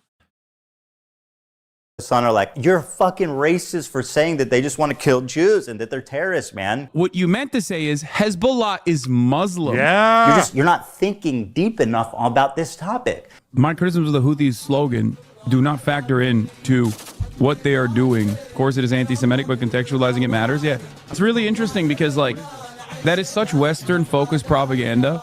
Like for a Palestinian to arrive at anti-Semitic opinions, okay, they don't need to read Mein Kampf.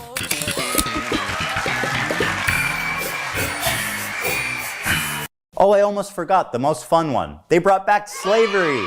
We think the Houthis, Ansar Allah, is doing what Luffy would do. That lines up with leftist values. All right, so these guys are clearly the bad guys. Yeah, So but the Houthis are not Palestinian, though, right? But he would say that the Houthis can't help but bear and witness the suffering of their Arab brothers. Meanwhile, they support Assad, right? They're part of the Axis of Resistance, which supports Assad. Like that's kind of the conundrum that you end up in. My question is, how does Hasan cover such a genocidal, violent, misogynistic, homophobic, terroristic organization? Oh, you want to see a Houthi musical? Sure. These were the people that the Saudis were killing, by the way. Just so you know, these fucking musically gifted individuals. Yeah. Okay, I'm sorry. I need the money, guys. I'm gonna grab my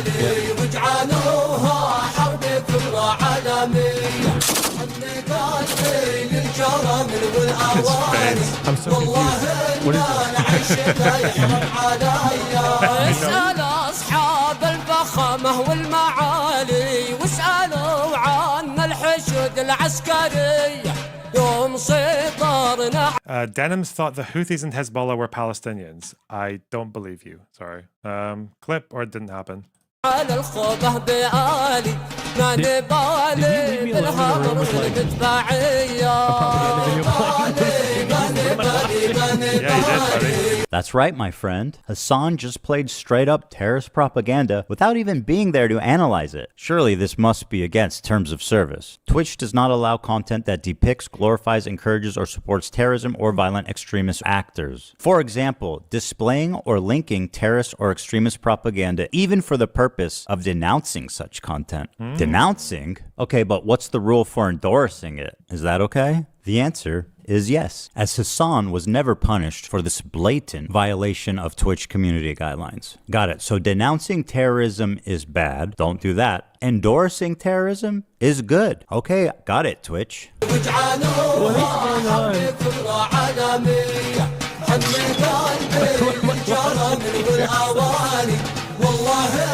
Can you explain this? This is a 3-minute video of. What do you mean a music video? When you said music video, I'm expecting like bad example, Chris Brown dancing. You know? No. They do like they do musicals. They're very musical people. Are you being serious?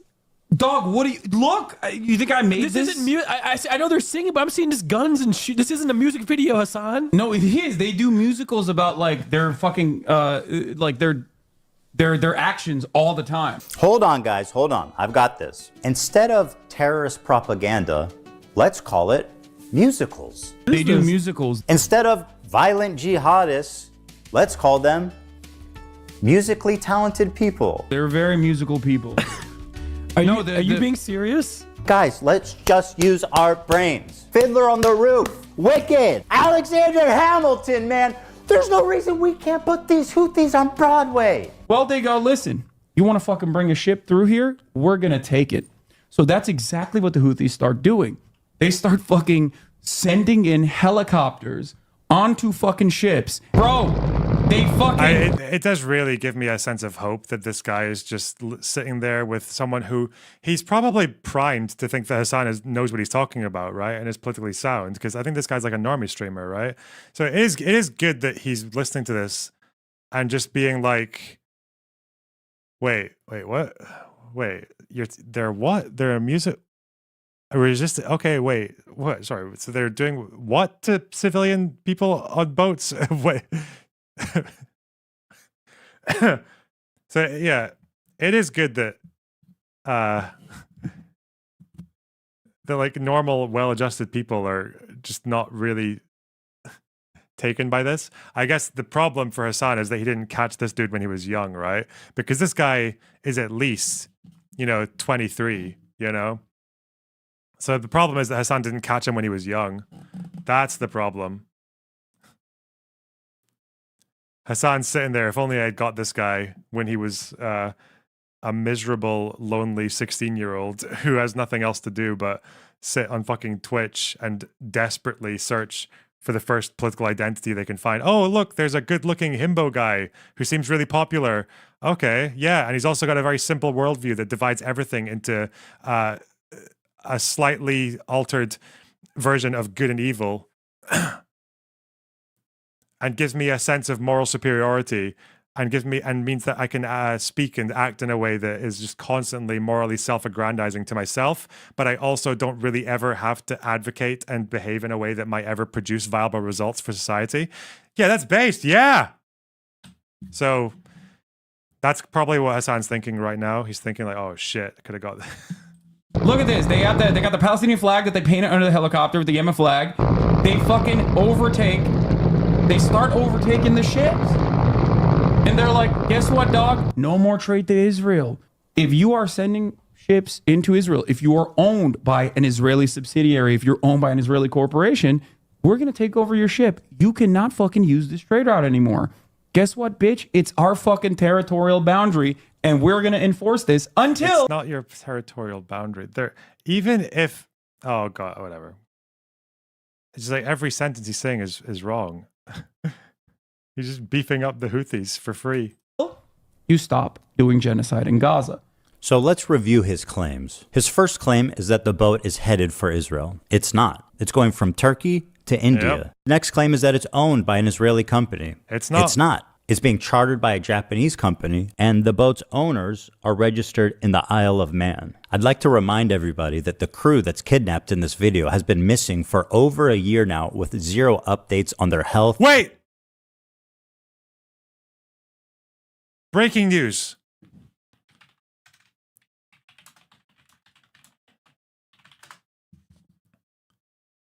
They were released just over a week ago.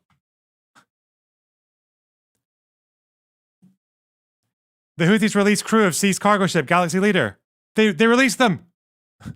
And they put them all in keffiyehs. No, actually, they befriended them with their mutual hatred of America and their mutual love of Islamic fundamentalism and anti-Semitism and Marxist-Leninism, because all these guys actually like those things. These Filipino sailors. Can't wait to see the new Hasan segment. What's the? Is Hasan going to react to this and be like, "Little do you know that they actually got released? What? They were only in captivity for 14 months." Away from their friends and family in a different fucking country. God knows what they had to live through or like in that time. Whereabouts or anything. That lines up with leftist values. Hasan's third claim is that this attack happened in their territorial waters, which is also a lie. It happened in international waters. Yeah. Hasan is lying for... Okay, yeah, Ethan, okay, yeah. He's got the points. Shit. The Houthis like he's being paid. And honestly, at this point, is he? I'm a propagandist. Well, no. For the record. I'm not calling I'm a propagandist. This is like a hostile. They're streaming this? Yeah. They're flexing. What? And they're coming in hot with guns. Yeah, but you have to understand, this is a deterrence. Israeli society is going to start getting upset. They're going to be like, I can't get my treats. I can't get my Amazon Prime deliveries. What the fuck is going on? I hate this. Israel sucks. I'm leaving Israel. That's the goal. I find it disturbing that Hasan thinks that a slowdown of... I thought you're a fucking one-state solution guy. Why do you want the Israelis to leave? What's wrong with you?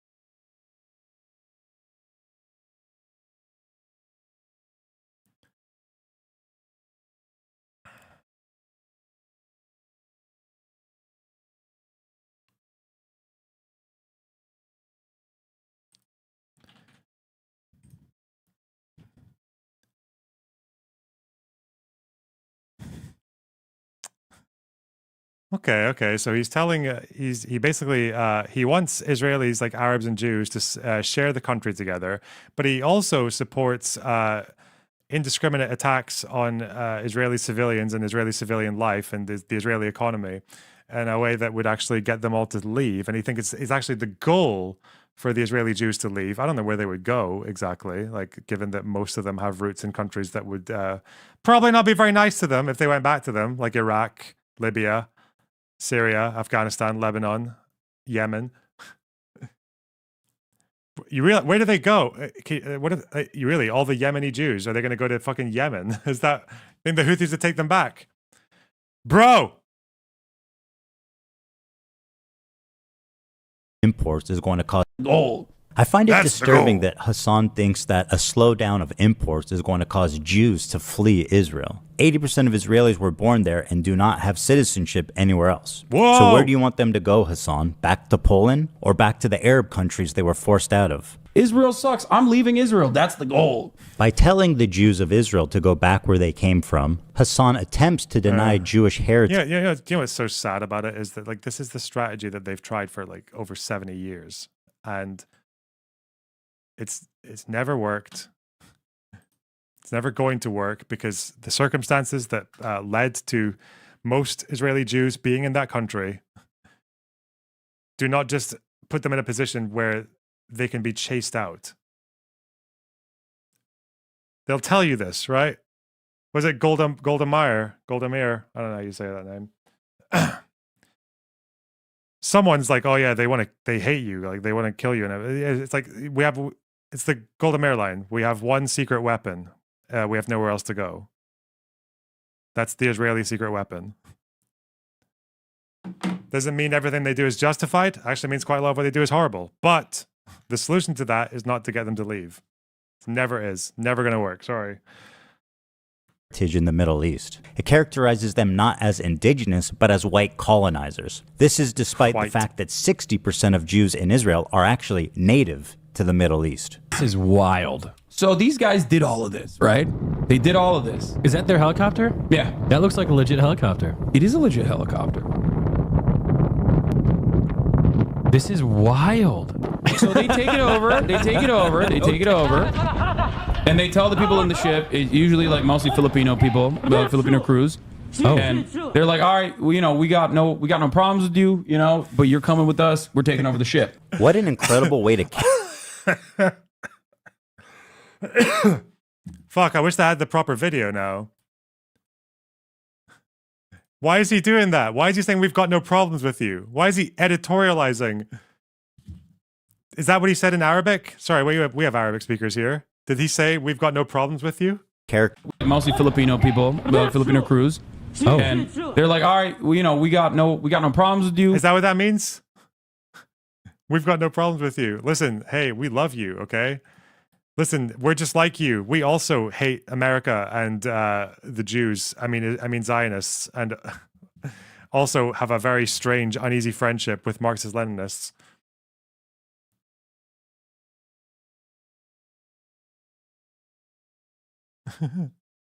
We got no problems with you. Why? I'm pretty sure in this moment when he says this, the guy is like pointing a gun at the guy's fucking face, or his torso. You're coming with us. We're taking over the ship. What an incredible way to characterize having a gun in your face. Hasan is asking us not to believe our own eyes as we watch terrorists hostilely kidnap. They're not speaking Arabic. Yeah, okay, so he's not saying anything along the lines of, we've got no problems with you. Crew. We got no problems with you, but you're coming with us. We're taking over the ship. And once again, the crew is still MIA for over a year. Prisoners to a terrorist organization. But don't worry, guys. Hasan says they have no problem with them. They're like, all right, well, we got no problems with you, but you're coming with us.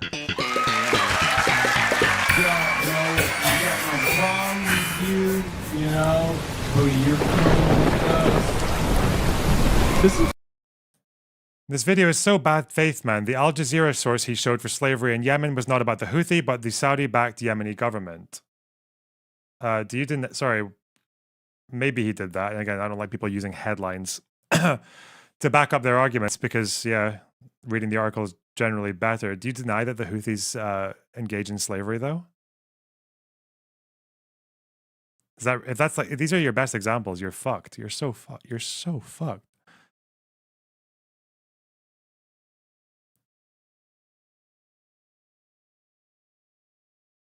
Three-minute video of What do you mean a music video? When you said music video, I'm expecting like, are you being serious? I know they're singing, but I'm seeing just guns and shit. This isn't a music video, Hasan. The editing here is pretty good.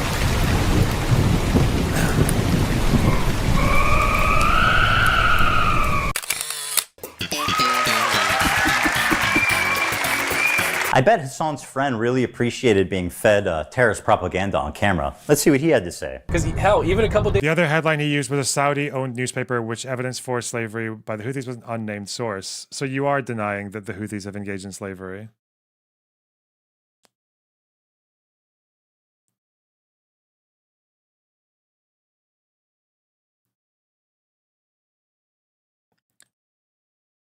Do you think Ethiopian women are reliable sources?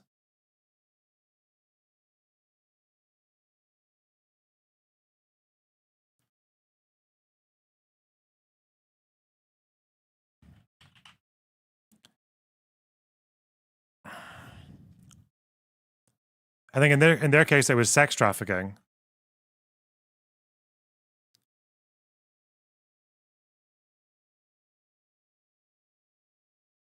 Or is your argument that it's true that they do it, but just that his sourcing was bad? I could probably accept that. But it sounds like you would only bring that up because you don't actually think that Houthis engage in slavery. That's probably why you said that. If I'm just guessing by your tone. Yeah, they might. Oh yeah, so now you just think it's like a no, it's not a maybe, unless you think like all these witnesses and people who have suffered it are lying. It's not controversial that the Houthis have engaged in slavery.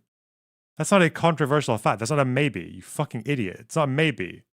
Might. Yeah, a lot of things might be, okay?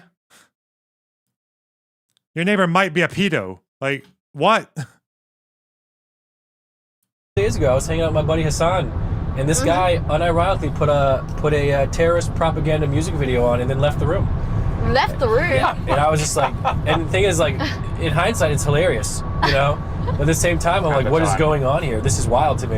Yeah. But like, I just, and like, he was like, yo, they're such great dancers. Look how Oh good. my god. I was like, okay. Wait, is that how it works? If you watch like a politics TikTok, you get recommended Hasan right after? Is that how it works? Bro, he's all over this page. That's crazy. That is crazy, chat. Click it. Dude, Hasan be saying some wild stuff, man. So I don't know if we can. Oh, no. Here's another incident of Hasan enjoying some Houthi propaganda.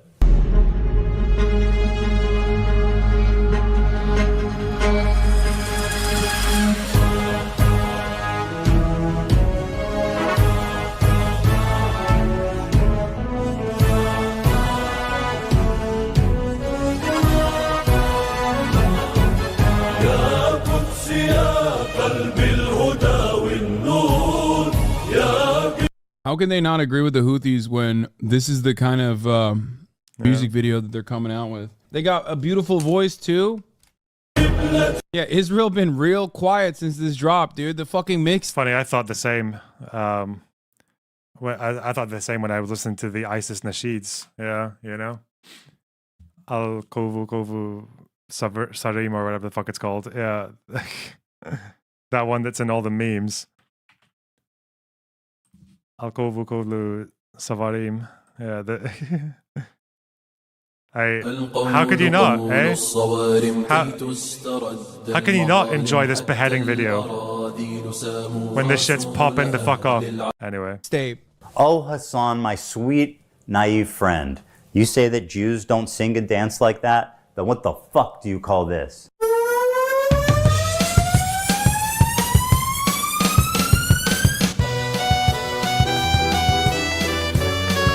That's right, bitch.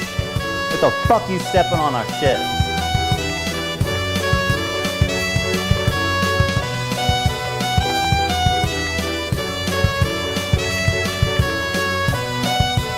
Yeah, Israel been real quiet since this drop, dude. The fucking mixtape.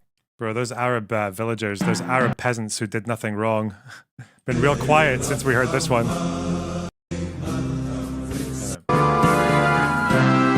Oh yeah. How could you not? Whoa. Yeah. True, guys. Those defenseless Arab farmers, they ain't got shit. Why would you talk like that? It's so gross. Okay.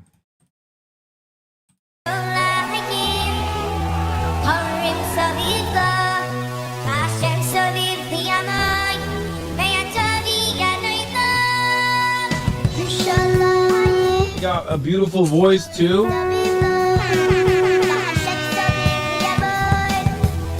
Israel been real quiet since this dropped, dude.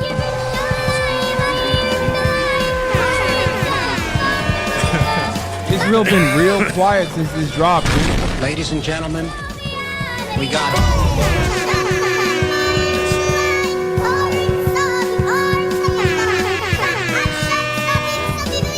Houthis been real quiet since this dropped, dude. Now we come to our sweet, beautiful, cute little TikTok twink. This hairless young man is the fantasy of every tween and twix and all the boys and girls on TikTok. He's cute. He's got a mustache. He's a freedom fighter. Beautiful eyes. They call him Timothée Chalamet because he's a Houthi. Bro, are we about to have a Houthi rebel on stream? Yes, brother. What do you mean? Chud Logic's twink bastard son. Keep working hard, smile. Thanks for $10. Who would ever say that about a person? Excuse me. Of course I'm about to have a... I'm a journalist, okay? This is journalism. It's so weird. It's so weird. Motherfuckers want journalism, and when I'm trying to do journalism, they go, why are you doing that? Bro, you are going to get banned? I think it would be ridiculous to do that. Hasan now has the opportunity to express his journalistic chops, to get his boots on the ground and show us just how good of a reporter he can be. I'm doing journalism, chat. Does he know what One Piece is? He's been watching it since he was a kid. No way! Yeah. That's sick. Yes. Yes. We love you too, man. Big time. Yeah. I love you. I love you so much. We're big fans of the Yemeni music videos. You could tell them that. I want to ask him about the knife. The knives are sick. What's up with the knives? You know, the curved knives. If one of those knives comes out in front of you, it's not going back until it has blood on it. Oh, okay. My bad. Well, I mean, I think it's cool, though. That's so crazy. So they're just chilling with the captains? Like, I don't understand. The crews on these ships, and they like win them over with their charm, and they make them hate America and the U.S. government. That's so funny. I'm a journalist, okay? This is journalism. It's so weird. It's so weird. Motherfuckers want journalism, and when I'm trying to do journalism, they go, why are you doing that? What do you mean? I'm just chilling. We're just having we're just vibing. Yeah, we're just vibing. We're vibing big time. Hasan uncritically interviewed this kid for about an hour. It was the most brazen display of disgusting terrorist propaganda that I have maybe ever seen in Western media. What has happened to, does he know what has happened to any of the crews? Like, I heard they... Hasan almost asked a good question, but it's actually leading to the most obscene part of this interview. He's saying he hasn't spent much time with Chinese people, but one of the captain was Chinese, and he did caught with them, and he danced some music with them, and he was vibing. So he likes him, yeah. So, I mean, what... That's so crazy. So true. People were saying that this is referring to a different crew because they said Chinese, not Filipino or whatever. You know that, like, in the Arab world, it's not unusual to call like everyone who's from Southeast Asia Chinese. I know this because I went to Palestine with a fucking Korean dude, and everyone kept calling him China. Like they were shouting China at him. Okay. So they're just chilling with the captains? Like, I don't understand. Ask yourself, why is he able to hang out with the captain and the crew of this pirated ship? Why would he even have access to that? Hasan knows why. Of course, he is a Houthi terrorist. Instead of challenging him and demanding more details about these kidnapped and missing people, he just runs defense for this guy, acting like he doesn't know why that would even happen. He's saying that they win over the crews on these ships, and they like win them over with their charm, and they make them hate America and the U.S. government. Yes.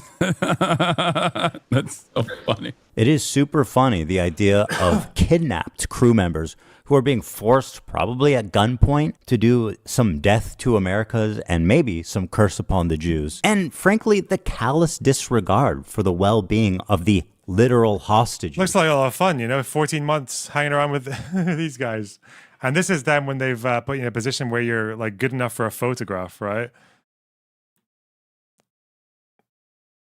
Sure, they had a great time. Is shocking even for somebody that loves terrorists. That's so funny. Is there a KFC there? They're everywhere. I don't think there's a KFC in Yemen, dog. He says they have two. Oh, they do have KFC in Yemen? That's crazy. Okay, that's sick. Is there a KFC in Yemen? No way, dude! Holy fuck! There's a KFC in Yemen! He's just like us! A few years ago, right after fleeing Hasan's community, glad I decided to stay around. Thanks, man. Whoa, thanks for the $10, Waves. What can I say? I caught you when you were young. I can't get over that comment. It's like, it's rent-free in my fucking brain. Ugh. That was a good pause, wasn't it? You can meme that pause.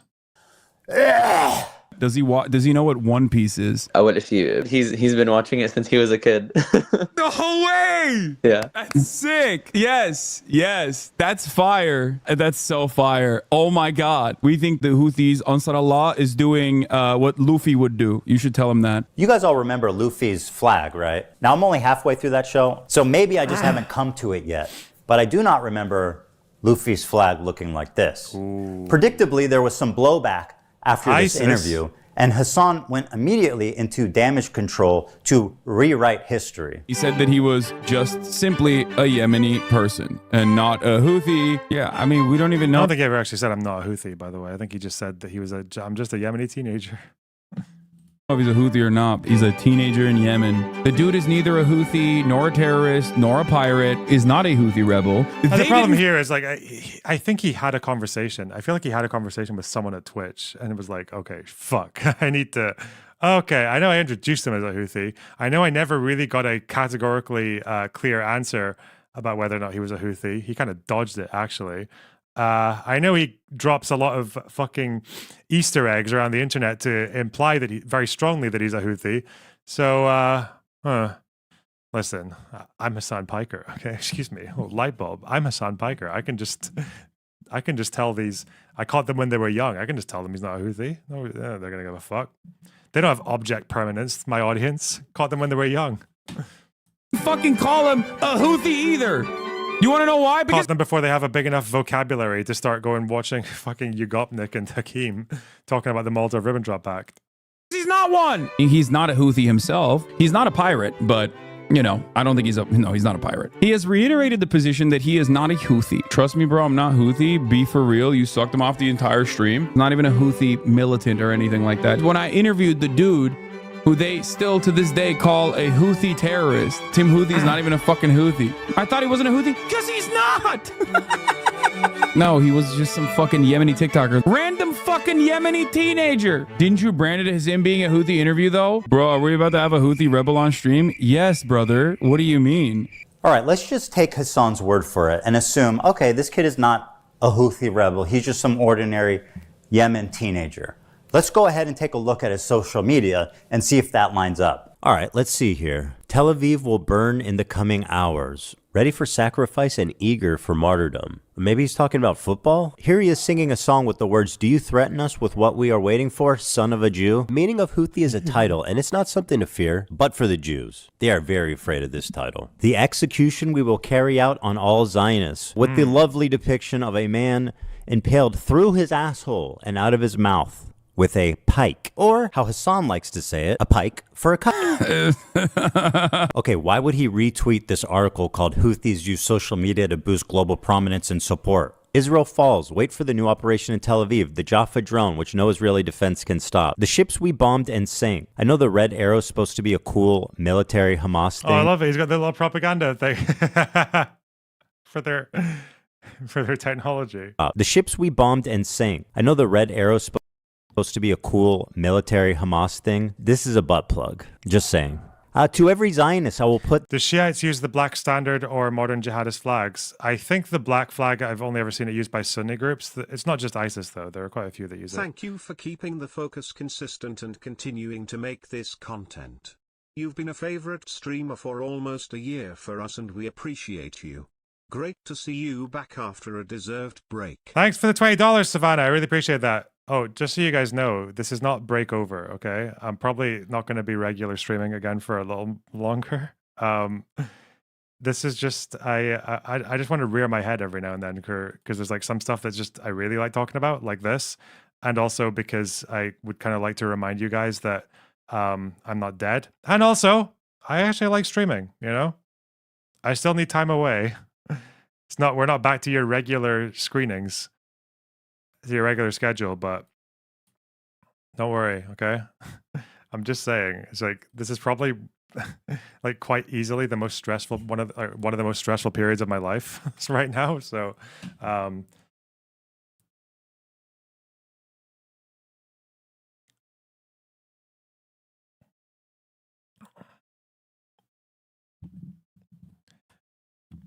and if you want me to make sense of that for you, okay, I'll say one thing. Okay, I'll say one thing.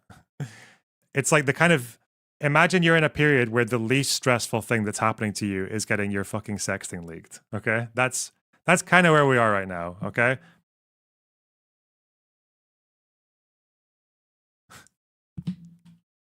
But it's okay.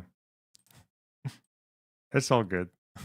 This into your stomach. And let me state the obvious. Jew and Zionist is clearly interchangeable to this guy. Okay, but hating Jews doesn't make you a Houthi. Are you a soldier? Yes. That seems pretty definitive. You know what makes you a Houthi? Being a Houthi. At least one of the two of them is being honest about it. Yes. Deadpan. Let's go. You a Houthi? Being a Houthi. At least one of the two of them is being honest about it. No way! Yeah. That's sick. Yes. Yes. That's fire. And that's so fire. Oh my God. We think the Houthis is doing what Luffy would do. They're tweeting an image of a Jewish person on a pike. I don't understand why this problem can't be approached with nuance. Because he is a teenager in Yemen, dude. Talk about the bigotry of low expectations. He's a kid in Yemen, dude. What do you expect? Of course he's going to want to put a pike through a Jew's... Even if this guy was in such a situation that he couldn't help but like fucking want to curse upon the Jews and impale them all on spikes. Sorry, the Zionists. Sorry, most Jews on spikes. I'm like, then why would you glaze him? Why would you do that? Even if his position is purely born of circumstance, because you know, as someone in Yemen, you know, your biggest problem is the fucking Jews. What?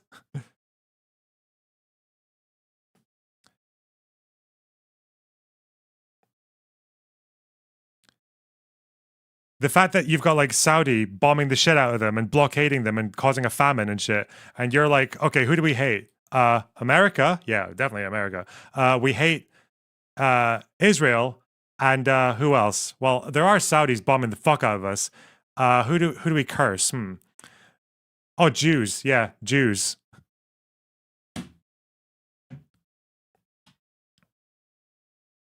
The asshole and through his mouth. That's just what kids in Yemen are like, man. And also, what do you mean? It's just a person on a pike. There's no Jewish person on a pike on that photo, unless I saw something different. Hasan claims this isn't even a Jewish person on the pike. How exactly is a naked, piked person supposed to look like a Jew for you, Hasan? You know what? You're right. Let me make it a little clearer for you. First, he needs a bigger nose, right, Hasan? Of course, he needs a yarmulke, the curly things. Oh, look, Hasan, he dropped his dreidel. He must be Jewish for sure. Or, you know, you could just read what he wrote, you dumbass, liar, terrorist-loving, propagandist piece of shit. Whoa! This is why this entire conversation is... Epic Voshran from Ethan Klein.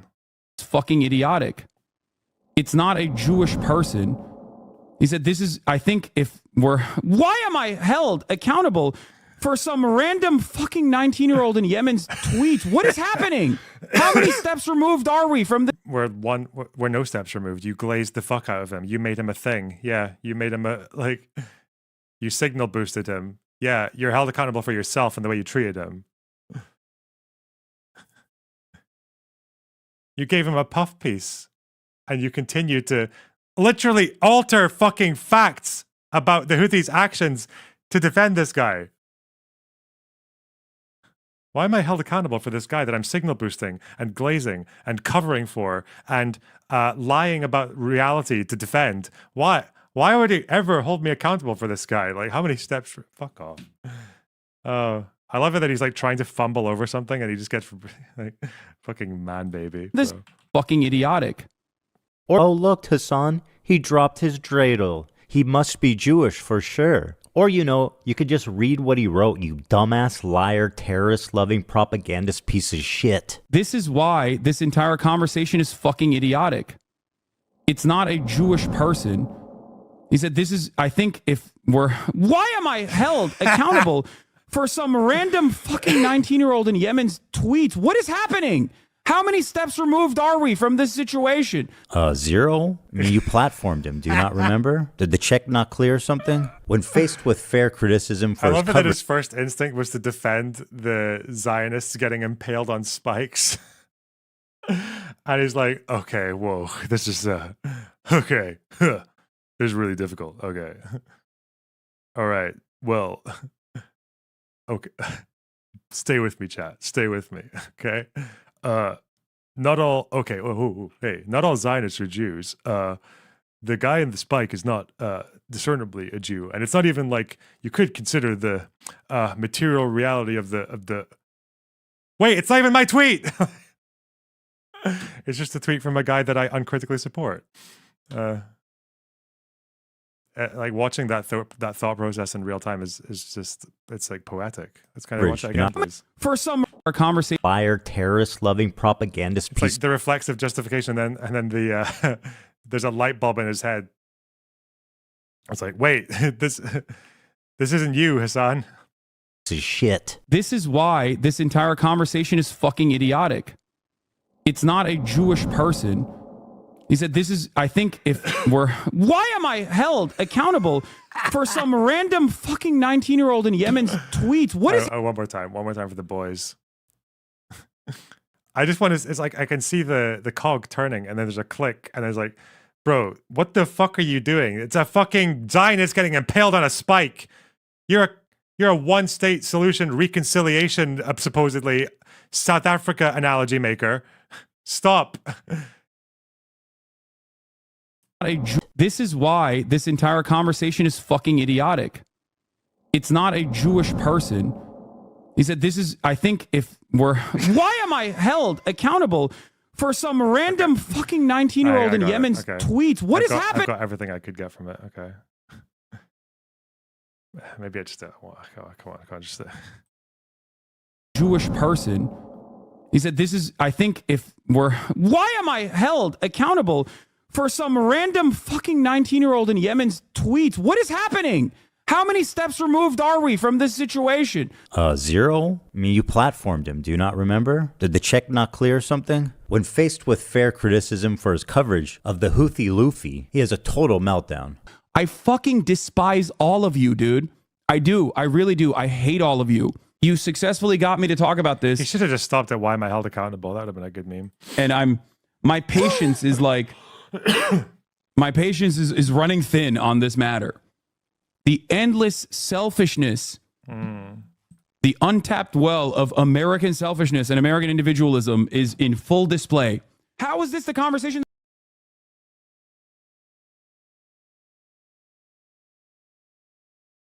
Is he breaking the fourth wall there? Who's he talking about? That you want to have right now. One of the most cynical methods Hasan deploys to sidestep any criticism is to deflect to the ongoing genocide in Gaza. I've seen him do this so many times. He frames it like you are selfish for trying to criticize him, no matter what the reason is, because there's a genocide happening, man. How can you criticize me at a time like this? Claiming that I am, too pro-Houthi. When someone is like focusing on that while there's an active fucking ethnic cleansing campaign happening. He also apparently thinks Twitch is liable for me interviewing a Yemeni teenager who's only known genocide his entire life. In the middle of fucking talking about fucking genocide in Gaza, and this dumb fuck. Blow your nose, brother. Love you. Not trying to be mean. Just keep some tissue nearby and clear it out occasionally when needed. Much love. Fuck you, dude. My argument sucks? You think it justifies genocide? What are you, stupid? Everything that can be tangentially turned into like Jewish people are under attack is a decent way to just like drive discourse away from open genocide. Bro, it's so fucking horrible. You know, people accuse Hamas of using human shields, okay? I don't think in my entire life, in all urban warfare, I have ever seen someone hide behind the bodies of Arabs more than this cynical Ottoman colonizer cunt. Hamas could not hold a candle to the amount of human shielding that this guy does. This guy is literally fucking streaming every day with a fresh supply of fucking Arab corpses that he stacks up like fucking sandbags. And criticism comes and he's like, oh shit, I need a dead Arab, quick, give me some Yemenis. How dare you attack me in this ongoing He's in trouble right now. Fuck. Is this ceasefire really a good thing for him? That he's running out. He's going to run out of fucking defense mechanisms. Because really, now that there's a ceasefire, he's fair game.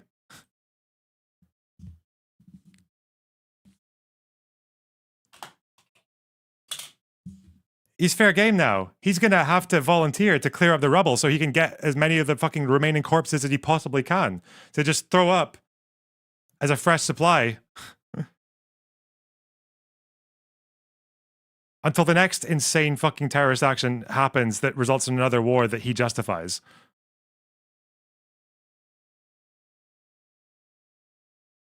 In Gaza, if your sole focus when Israel is doing a complete genocide in Gaza, if your sole focus revolves around that people are saying you're a Zionist, yeah, go fucking yell at streamers for not covering sufficiently the ongoing active genocide in Gaza instead of coming in here and fucking chirping at me. It's quite a charge to just say I'm a stenographer for the Israeli government or I'm a propagandist. I don't think there's any evidence I'm either of those things. Get them out. Curious, Get the bodies out. Think I am doing while the we're propaganda having this for? conversation, Yes. 3,000 Pierce, while we're having this back and forth, 3,840 Palestinians have been ruthlessly slaughtered in the last incursion into Gaza. I feel like this is an incredibly selfish, self-centered conversation to have. This technique is so powerful because everyone is afraid of being labeled as a genocide denier. Pierce Morgan, with decades of experience, immediately surrenders when the genocide card is pulled. When you're just a fucking stenographer, you're not a truth teller. He has every right to defend himself. And grow a pair, Pierce. Stand up for yourself, man. It's time to stop being intimidated by these online overnight activists who couldn't even point to Gaza on a map before October 7th.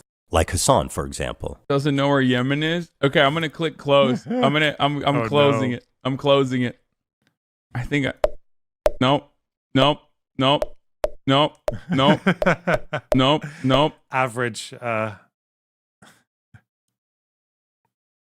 Average level of Ottoman care for the Middle East, for the Arab world. This is how much Ottomans. This is the Ottomans. The tone is that of a rich girl whose parents have gotten her a job and a degree and a car, and she F's up, and the world gives her a consequence while she lashes out and calls for her girlies. Whoa! Thanks for $10.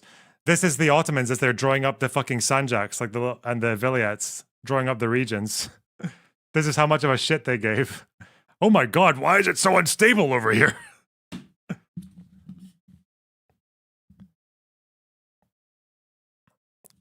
The thing with this is, like, there's not really any problem with being ignorant at some point and then learning stuff later. It's just that Hasan, he acts as if he's been, like, on this topic. Like, he's been, like, he talks like he's been in the shit for 10 years. He always says that, 10 years. This is not 10 years ago, man. This is not even... Nope. Got it. How can you claim to actually care about this genocide when you're willing to so cynically exploit it to sidestep any criticism? What a bigot. Before we move on, Hasan has one final taste of idiocy for us all to enjoy. Now this kid is like, I think he was like 19 at the time when I talked to him. which means that for most of his life, he has withstood genocide, right? Like he is a person whose only experience is like, it's literally like talking to fucking Anne Frank, basically. Okay. Being able to talk to Anne Frank in real time. To quote Anne Frank, I keep my ideals because in spite of everything, I still believe that people are really good at heart. Anne Frank continues to inspire generations of people because in the face of a genocide that eventually took her and her entire family's life, except for her dad, she refused to give in to hate, malice, and violence. And then there's this guy, who would have killed Anne Frank if he ever met her. You might think this is a sweet, innocent girl. Well, I'm happy to tell you guys we are working on a new edition just for you, Hasan. You should hear about the time she went roaming the streets of Berlin at night with a knife, slitting the throats of families, including children, babies, and the elderly. She's killed children, you guys. She even rapes people. She's just like Luffy. There is no other way to describe this than terrorist propaganda. Not only is he platforming terrorist propaganda, right, uncritically, he's participating in it. He's enhancing it. He is not just a conduit. He is an active participant who is disseminating it to more and more people in a way more consumable form. This is extremely fucked up. But why should he care? Their flag doesn't say death to fucking Turks. It says curse upon the Jews. Hasan likes to obfuscate on this and says nobody cares when Sean Penn interviewed El Chapo. Sean Penn literally interviewed El Chapo. Exactly, dude. Nobody is saying you can't have difficult conversations with controversial people. You just have to ask them hard questions, guys. We know this. Now let's move on to everybody's favorite terrorist organization, our friends in the north. It's Hezbollah. Where do I even begin? Thousands of civilians have been killed globally from their terrorist acts, car bombs, and suicide attacks. They even assassinated the Lebanese prime minister. They've hijacked civilian airplanes. They've shot 15,000 rockets into civilian centers. And if you can imagine, that's not even the worst things they've done. They participated in the slaughter of over 500,000 Syrian civilians to help a dictator, Bashar Assad, stay in power. They indiscriminately bombed over civilian centers, and they killed hundreds of thousands of civilians in what can only be described as a genocide. They are a designated terrorist group by the US, by the EU, and, oh yeah, the entire Arab League, which gave them that status after their participation in the Syrian genocide. In short, nobody likes them. Well, there is one person. Hezbollah is a paramilitary organization. Do we like them or no? They are a terrorist organization. Like they're designated. They are designated by the American state as a terrorist organization. I do not like them then. Well, like I like what you like. I don't have an issue with them. Let's just say. This is Hezbollah's leader, Hasan Nasrallah. According He's so grum. They should have got a picture of him that he's a bit more smiley. You know, this doesn't really capture his energy that well. Or when he's got his finger up and he's like yapping about some shit. Piker, this man is a brilliant freedom fighter. But before we get into that, let's see how he feels about Jewish people. Here are some choice quotes from Hezbollah's leader, Hasan Nasrallah. According to Shaul Shai, Hasan Nasrallah said in a speech delivered in Beirut, "What do the Jews want? They want security and money. Throughout history, the Jews have been Allah's most cowardly and avaricious creatures. If you look all over the world, you will find no one more miserly or greedy than they are." I really wish it was, because this is according to Shaul Shai. Who is Shaul Shai?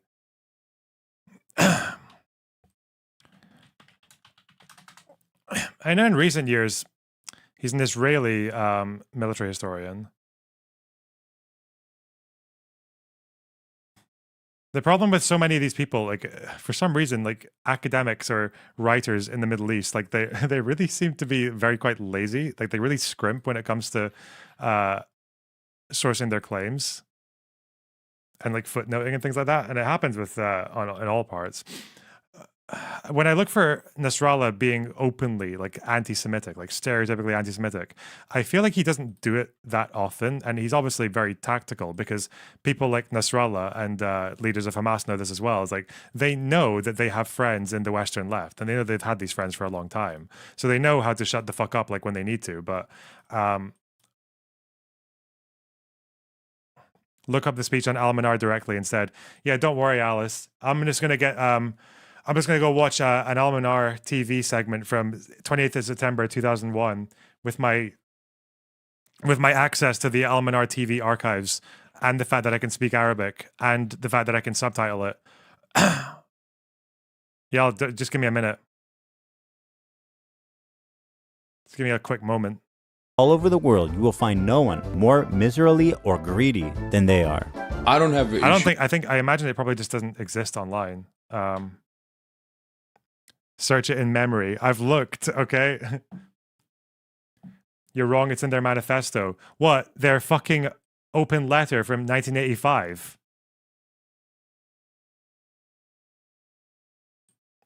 If we search the entire world for a person more cowardly, despicable, weak, and feeble in psyche, mind, ideology, and religion, we would not find anyone like the Jew. Notice, I do not say Israeli. I don't have an issue with them. If Jews all gathered in Israel... This quote is true because there's audio of it. I've heard this one before. And I showed it to my dad and he was like, yeah, that's what he's saying. Yeah.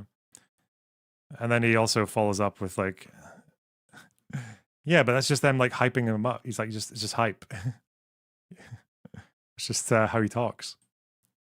Will save us the trouble of going after them worldwide. The history of Jews has proven that, regardless of the Zionist proposal, they are a people who are evil in their ideas. The state of the grandsons of apes and pigs, the Zionist Jew, the murderers of the prophet. The Jews invented the legend of the Nazi atrocity. I've actually had to order recently an entire book of Nasrallah speeches. It's like 500 pages of Nasrallah speeches, and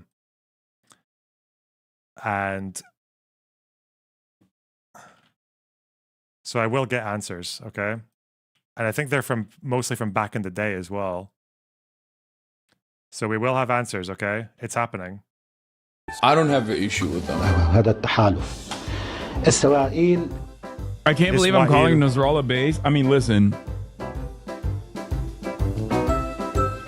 Listen. You have to remember something, okay? A lot of these dudes, you see them in their fucking fits. There's nothing wrong with calling Nasrallah brilliant. He's very smart, well-spoken, and well-read. Okay. There is a problem with probably saying that in conjunction with supporting them, though, and saying you don't have an issue with them. But, you know, you guys have no fucking standards, and you hate Arabs. So that's, unless you get to use their fucking bodies as a means of moral self-aggrandizement.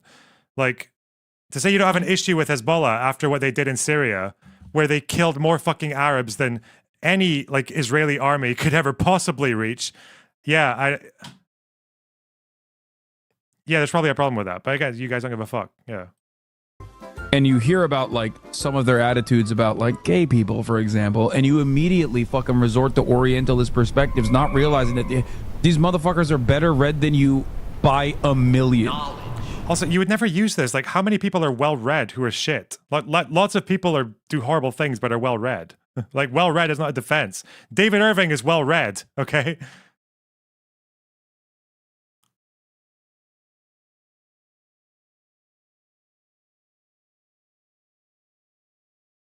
It's also just, it's also a little bit ignorant as well, because like Nasrallah is a cleric, right? He's an Islamic cleric. Nasrallah he never really branded himself as like an intellectual or an academic or a well-read person. Part of Nasrallah's appeal is that he had a very common man story. Nasrallah's appeal was from the fact that he was from a fairly poor family, I think initially in South Beirut, and there was always this thing about how he had like a very working man's accent, like a working class commoner's accent from Beirut. So I don't even know. It's just like, it's very silly, and the Hasan is just going for this angle to defend him. Like, he's really intelligent and well-read and like erudite. That's not really his appeal. His appeal is actually the opposite. He's more like a Trump figure in that sense, that about how he like speaks to that, and that's also actually how he gained a lot of this ability to speak to Lebanese people who were not Shia. Like, how he was able to gain Christian allies and Sunni allies as well. Okay. Like, it's not a broken clock situation. No, dude. Half of these dudes literally get educated in America and in the UK. What the like this as well? That's not what. Why are you comparing like Hassan Nasrallah, like a Lebanese Shia who would have been educated in one of the shrine towns, the shrine cities in like Iraq or Iran, not fucking why are you putting him in the same umbrella as the likes of like Bin Laden and these like Saudi nutters who go, or like Assad who goes to the UK for their education? These guys, like, these are very fucking different people from very different backgrounds and very different ideological persuasions.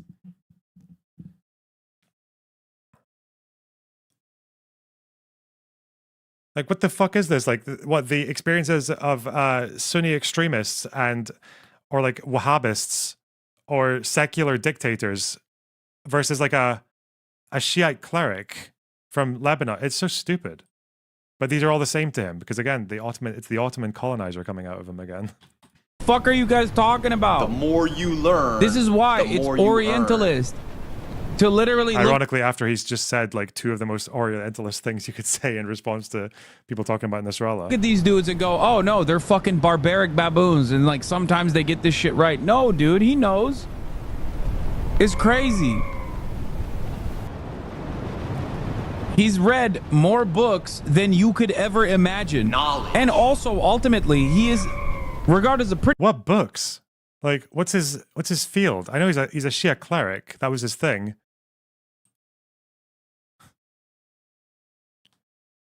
Like, this is the worst thing. It's like Hasan Piker, not Nasrallah.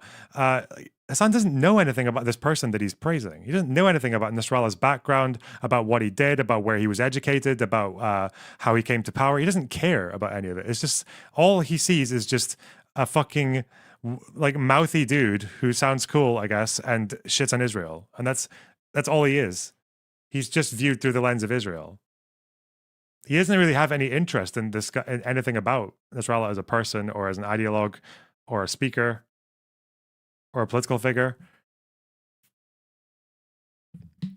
He's just winging it. He's making shit up as he goes along.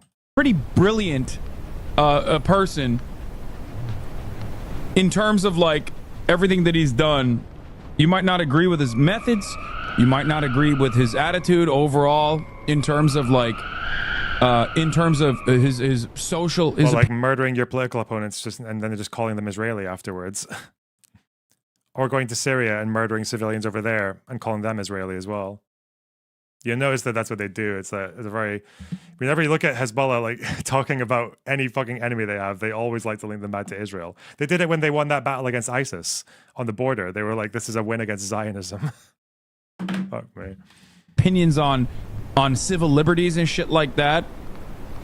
But ultimately, this motherfucker has read a shit ton of books. Wow. Knowledge. I feel I've shown you guys enough evidence that Hezbollah is an evil terrorist organization, but have you considered this? What you meant to say is Hezbollah is Muslim. Okay? That's what you meant to say. What you meant to say is they're Muslim. So, of course, as they're Muslim, it's different. If you're wondering why Hasan's audience is so radicalized, it's because of stuff like this. Israel, America's greatest ally, the most important country in the world, the most moral nation, the most moral democracy on the planet, is ruthlessly and mercilessly bombing southern Lebanon, including southern Beirut. What did Lebanon do? They just kind of were there.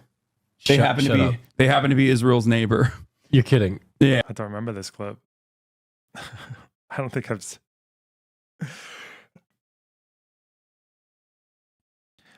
I've seen that one. Really? They were just kind of there. Okay. That's well, this guy's a normie. I can just kind of, I can just get away with it. It's not really worth going into. Oh God.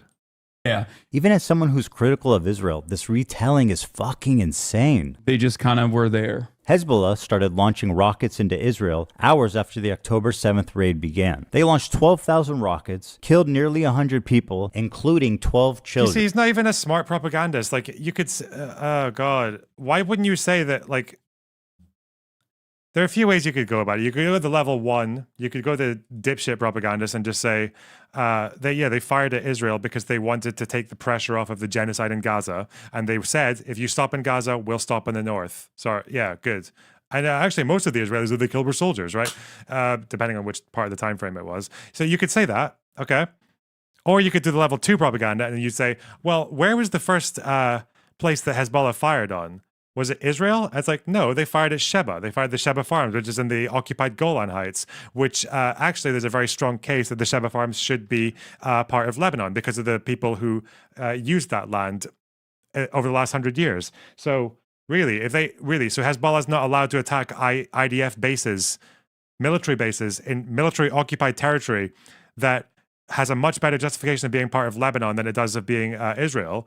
And then, someone might respond to that argument by saying, well, the Sheba Farms, maybe it should be in Lebanon. I think it should be. But legally, it's part of Syria. That's where the UN puts it. And Syria has never officially rescinded their claim to the Sheba Farms. One foreign minister said it once in the middle of the 2006 war. Assad never ceded the Sheba Farms to Lebanon. And the UN has never done that either. That's why the blue line puts the Sheba Farms into the Golan Heights, not into Lebanon. And there is no one in international law or in the international community who would make the argument that Hezbollah, which is not the Lebanese state, would be the ones fighting on behalf of Lebanon to claim Lebanese occupied territory. That's a ridiculous argument for so many different reasons. If the Sheba Farms are ever going to go to Lebanon, you need, first of all, Syria to say it's part of Lebanon, which they never have officially done. And then you would need Syria and Israel to negotiate the withdrawal from the Golan Heights and Lebanon to be part of that negotiation to the Lebanese government to take control over the Sheba Farms, not Hezbollah. But, Lebanon, they were just kind of there, Israel was just like... well, we're fighting in Gaza. What? Okay. Anyone else? War cabinet meeting. Genocide Gaza. Anyone else? And then some guy in the corner is like, Hezbollah's over there. Okay. No, sorry. That's not even what that's not even what happened. They're at the war cabinet and they're like, okay, we're about to finish. Anything else? And then some guy's like, Lebanon. Lebanon's a country on our northern border. Oh yeah, it is. Let's bomb the fuck out of them too. They were just kind of there. Well done, Hasan. Well done. I love it how the levels of dishonesty and simplicity sort of like change depending on who he's talking to, depending on like how uninformed he thinks the other person is and what he can get away with. There. Hezbollah. They happen to be Israel's neighbor. You're kidding. Yeah. Even as someone who's critical of Israel, this retelling is fucking insane. They just kind of were there. Hezbollah started launching rockets into Israel hours after the October 7th raid began. They launched 12,000 rockets, killed nearly 100 people, including 12 children, and displaced 250,000 Israelis from northern Israel. That's what caused them to respond. What did Lebanon do? Shit. Why did he ask that? What do I say? Do I tell him the real reason? No, my audience will kill me for being a Zionist. Okay, let's try this. They just kind of were there. Hell yeah, another slick political saved by boots on the ground, Hasan Piker. Damn, I'm good.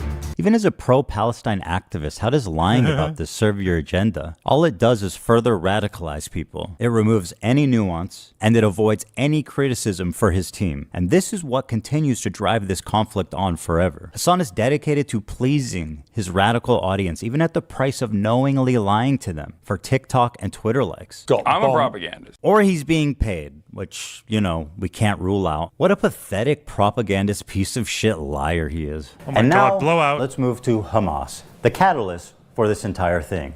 They're the ones that committed this horrible act of terrorism, one of the worst the world has ever seen, on October 7th. They are without a doubt the most extreme of all of these terrorist organizations.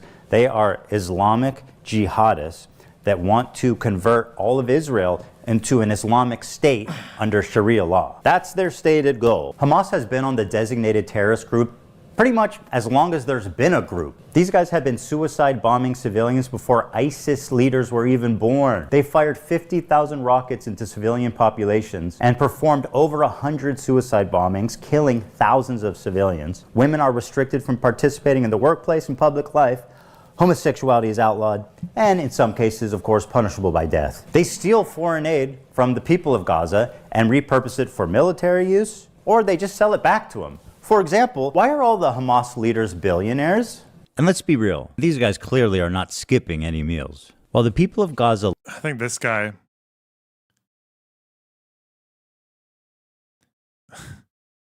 He on a fucking exercise bike. This guy here, I feel like he's going to have some role to play in Hamas's leadership going forward. This guy, Khaled Mashal, is like, he's their, he's quite funny. He's kind of like Hamas's lefty whisperer. Whenever I see clips of him talking, he's always, especially if he's talking in Arab media to other like Arab commentators, he's always yapping off about how you need to harness the friendships that we have in the Western left and with Western Jews and all that.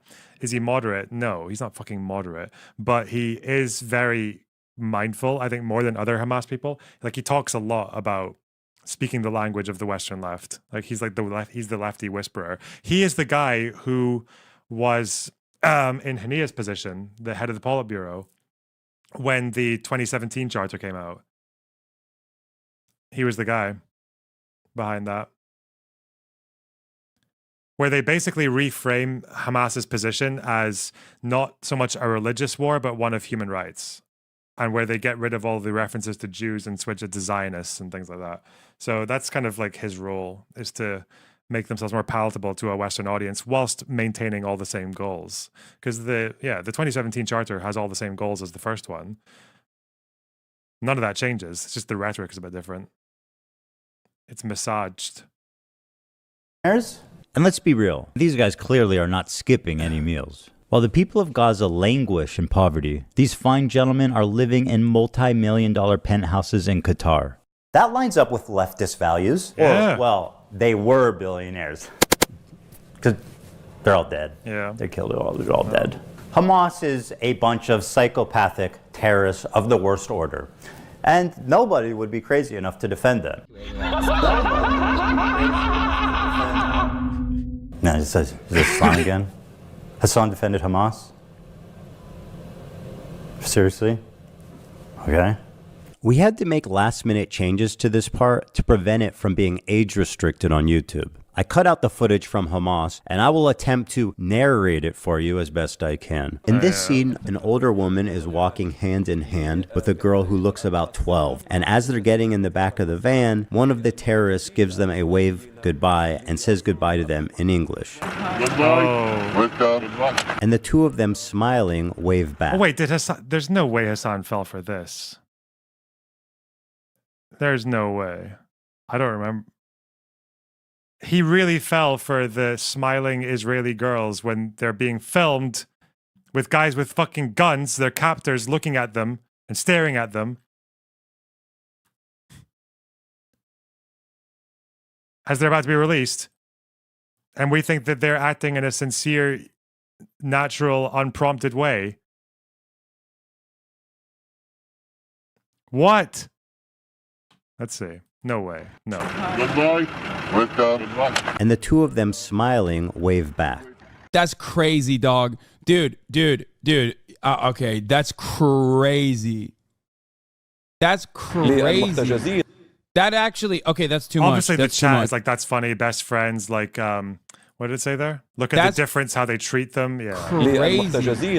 That actually, okay, that's too much. That's too much. That's more than I expect. Bro, every time they're releasing hostages, the next wave, they're going to be like, actually, I'm good. Like, I'm staying. These hostages are being released at gunpoint. Mate, if you're falling for this, especially after all the pomp that happened on that stage with the recent releases, if that's what you're going to fall for, I think your head should be donated to science. Like, what the fuck is going on inside there?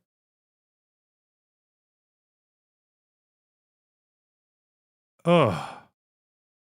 By the people who likely murdered their family in front of them before kidnapping them. Hasan peddling this narrative that they're sad to leave their captors is beyond disgusting. The next wave, they're going to be like, actually, I'm good. It's plainly obvious these are traumatized victims who are scared for their life and doing what the terrorists are telling them to do in order to avoid any conflict on the way out. Shit, oh, really? Look at the sweet masked terrorist with his AK-47. He's so nice. Did you guys see how he waves goodbye? You mean Hamas, like the masters of fucking propaganda in the region? The guys who literally the only war they can ever win and will ever win is the propaganda war. Those guys would take the propaganda seriously. So when those guys put a camera in front of you, they're probably doing it for propaganda purposes and they're going to influence what is actually captured by that camera. Really? That's fucking crazy, chat.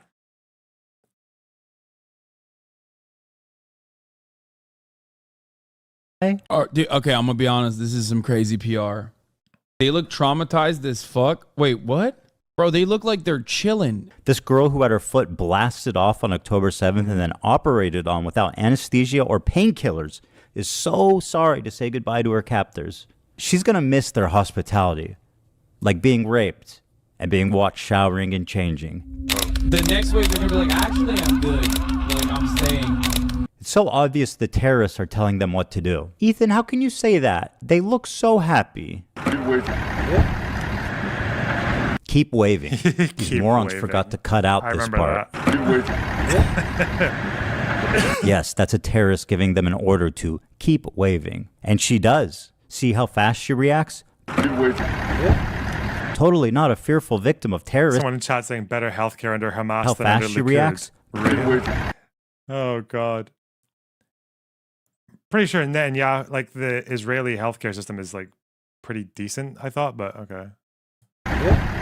Totally not a fearful victim of terroristic kidnapping. Anyone peddling this nonsense should be embarrassed and ashamed. How pathetic can you get? The next wave they're gonna be like, actually, I'm good. Bro, they look like they're chilling. All right, the Houthis is one thing, but he's not going to turn on Hamas propaganda videos and watch it on stream. There's no way.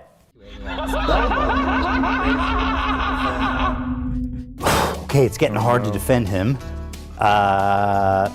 Freedom fighters, musical shit. Here is a video that came out of how Hamas produces their own motherfucking sniper rifles. He can hardly contain his admiration for them. Produces their own motherfucking sniper rifle. Yeah. Let's see how long he can go without offering any commentary or analysis on this Hamas hype video.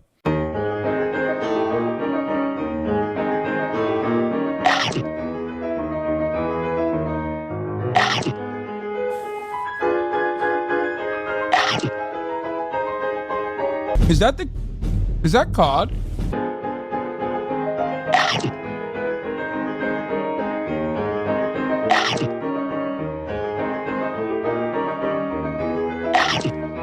Forgotten Weapon said this video is fake. It's a propaganda video. So maybe wouldn't be surprised if it was fake. If they couldn't actually build a fucking sniper rifle with a what seems to be like a 70-year-old lathe. Okay.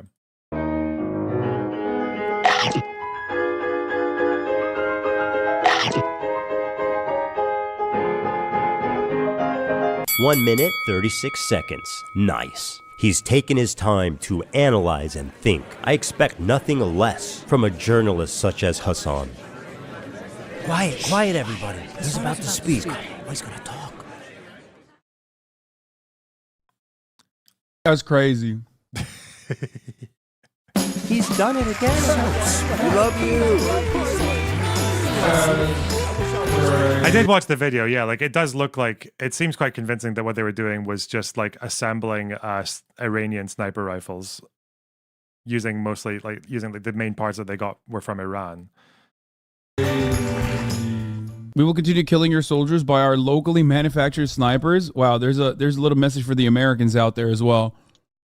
They're saying like artisanal snipers. So, why am I showing you this? Yeah, Good question. Why are you showing us 2 minutes of uninterrupted Hamas propaganda? I'm sure he has a good answer. The reason why I'm showing you this is because one thing that the Israeli maintenance of the apartheid has shown us is that there are no half measures on genocide. You either got to hit the full gen, okay? You can't do half genocide, a little bit of displacement, and then continue maintaining an apartheid state and maintaining an occupation, okay? Which is basically what America did back in the day when, you know. Did he call it? Did he call it a fucking artisanal sniper? An artisanal sniper. A mom and pop shop sniper. We were building America, Manifest Destiny, right? Hold on. You showed this to us because of Manifest Destiny? The fuck are you talking about? This is just word salad. This is like the H bomber guy thing where you structure what they're saying like this. This is what I mean, though. Like, when you're a streamer, you're not actually like a show. You're not a video essay. You're definitely not even a lecture, right? You are just noise in the background for people whilst they're having a wank or working their desk job or doing both at the same time, right? It's just...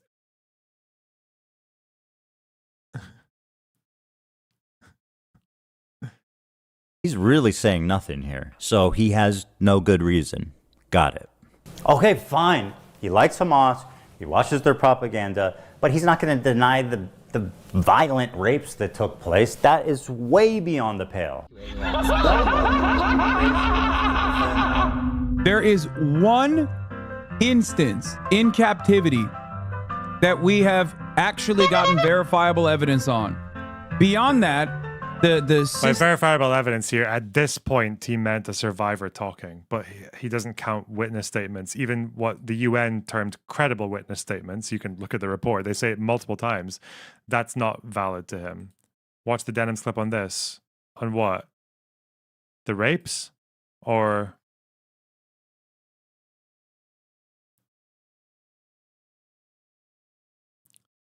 artisanal snipers? He's a master sniper tier.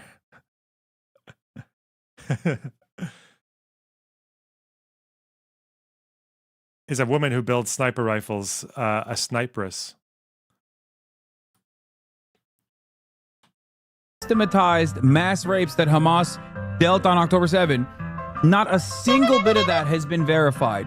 And people still run with it over and over and over again. Many young people who are simply attending a music festival. Women were horribly raped. As I said then, I say today, Israel has a right to defend itself. What rapes did Hezbollah do? Bro, what rapes did Hamas do? What are you talking about? The Stop Anti-Semitism account that considered me to be anti-Semite of the week has also been hallucinating rapes once again, doing rape fantasies once again, because they're fucking mentally ill. Hamas has committed horrific acts of sexual violence and took women and girls, men and boys slaughtered after enduring sexual violence. The deadliest day of the... It's like, do you notice how he keeps saying the problem is this ordered, directly, systematized, widespread? They don't mention that, and he still freaks out. He's just saying people were raped. Which, again, with the evidence we have, they were. Like, we have about as much evidence for it as we do for any time a historian has said that, yeah, there were rapes here. Yeah. And it was quite a lot, given that the attack didn't last that long and only took place in a small area. It's for the Israel-Palestine conflict, it's quite a lot of rapes to happen in a single day, or even like a few hours. But, you know. For the Jewish people. Doesn't matter if fucking rapes happen on October 7. Like, that doesn't change the dynamic. What's the evidence? If you look at the UN, it's mostly a combination of some circumstantial digital evidence and what they call credible witness evidence, as in they ask multiple witnesses from different areas and find out that they saw roughly the same thing, right? And if they can correspond to the bodies as well. Whereas they were willing to write off some of the witnesses when they said, like, say if one witness said something about a rape in a particular kibbutz, but then the two victims and what other people said when they found their bodies was different, then they would write that one off. They found that for, I think, two. There were two witness statements, like two famous ones, that were unverifiable, they said. But the other ones, they were credible witness statements, which is what you do in history. In history, we don't know that rapes happen in history because of kits, right? Because of smear tests or whatever, or because of fucking camera footage. We know because witnesses corroborate evidence. Or because of circumstantial evidence like, there's a really strange number of women who are stripped from the waist down with their legs spread apart when they were killed.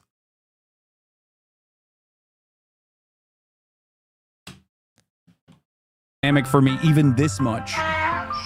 So that's the other part of this problem that many people can't contend with. Like, I can't believe how quickly leftists go from believe all women to pics or it didn't happen. The vast majority of people, if not all, who were raped Hey, that's my argument. Oh, shit. murdered on the spot. obviously. Gam Goldstein Almog was kidnapped from her home on October 7th by Hamas terrorists and was held captive for 51 days.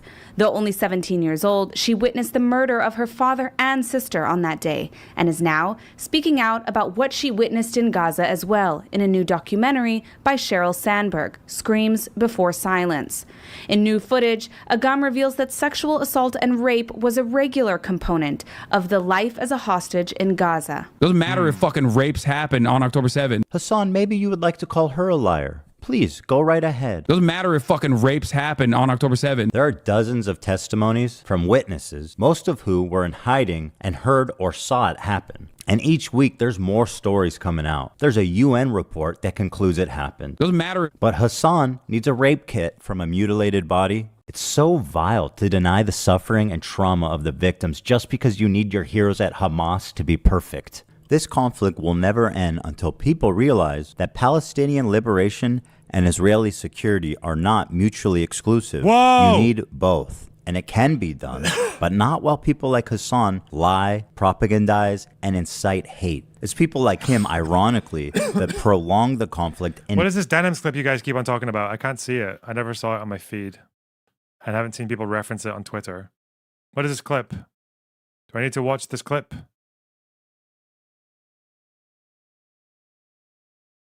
Must I be subjected?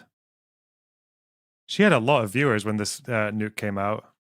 She had a shitload of viewers. She had more viewers than Hasan. And it didn't look like they were botted because the chats were moving at around the same time as Hasan's was. They're same speed, I mean. H3H3 sub has it. Well.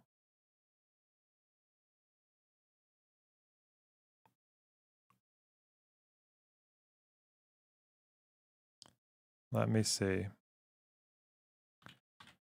Ooh! Come on! Denim's caught in a lie. Okay.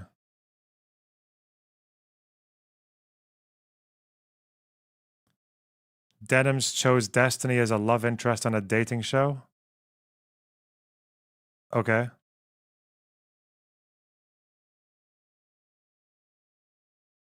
Disingenuous Denims.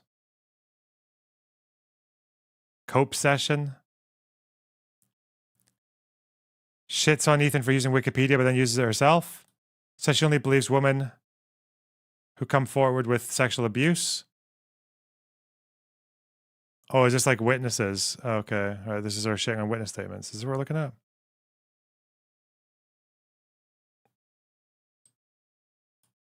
This one. Okay.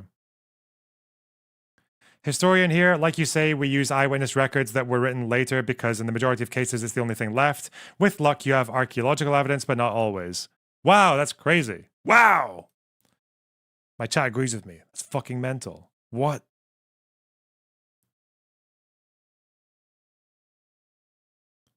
Like, I can't believe how quickly leftists go from believe all women to pics or it didn't happen. The vast majority of people, if not all, who were raped were murdered on the spot. Here's the thing, though. We are believing the women who come forward and talk about their sexual abuse or experiences. I'm not going to believe fucking Biden when he tells me that everybody's getting raped. It wasn't Biden, though. Biden said people got raped because Israeli witnesses who survived said they saw it. Do we not believe witness statements, though? Is that not allowed? You can corroborate witness statements, though. You can corroborate them. You can have more than one witness to a crime. And you can also, like we've done in the past, is have a circumstantial evidence. Because usually if you see a dead woman who's stripped from the waist down and her legs are spread apart, and you see multiple people like that, then you're probably going to assume that some sexual violence happened. But yeah, we typically don't conduct these things in when it comes to wartime. We don't really conduct our analysis in a fucking lab. Okay, we work with what we have. Fucking Biden when he tells me that everybody's getting raped. Fucking Biden. That's insane. Okay. You realize that that's insane, right? obviously. Gam Goldstein Almog was kidnapped from her home on October 7th by Hamas terrorists and was held captive for 51 days. Oh, this is a survivor. Though only 17 years no. old, she witnessed the murder of her father and sister on that day and is now speaking out about what she witnessed in Gaza as well in a new documentary. Oh, shit. She just said that she believed survivors, though, when they talk. Oh. This ain't Biden. That's no corn pop nemesis, Jack. By Sheryl Sandberg, Screams Before Silence. In new footage, Agam reveals that sexual assault and rape was a regular component of the life as a hostage in Gaza. Doesn't matter if fucking rapes happen on October 7th. Hasan, maybe you would like to call her a liar. Please, go right ahead. Doesn't matter if fucking rapes happen on October 7th. There are dozens of testimonies from witnesses, most of who were in hiding and heard or saw it happen. And each week there's more stories coming out. There's a UN report that concludes it happened. Doesn't matter. But Hasan needs a rape kit from a mutilated... Wait, wasn't this disproven? Was this clip from her disproven? Is he going to play the clip of her saying anything? No, and actually the survivors who spoke were in the UN report as they had two levels. One was reasonable grounds to believe, and the other was clear and convincing evidence. How would you disprove the survivor? What they asked Hamas and they were like, no, I didn't do it? What do you mean?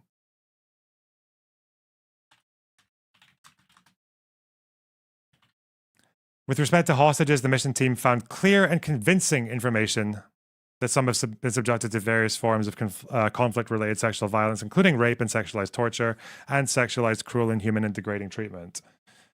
And reasonable grounds, because there are two standards. There's reasonable grounds to believe, and then above that, there was clear and convincing. And clear and convincing was the higher standard, but it was for hostages. Also, no one reads this report. It's like credible sources. That's what they describe with the witnesses. But there are some witnesses who they discount because a couple of witnesses in this report said things that they couldn't verify. It was like one witness said something, but it's contradicted by what all the other witnesses said. But for the other ones, I wonder if there's one for even the gang rape incident. They described that as reasonable grounds to believe. Credible sources.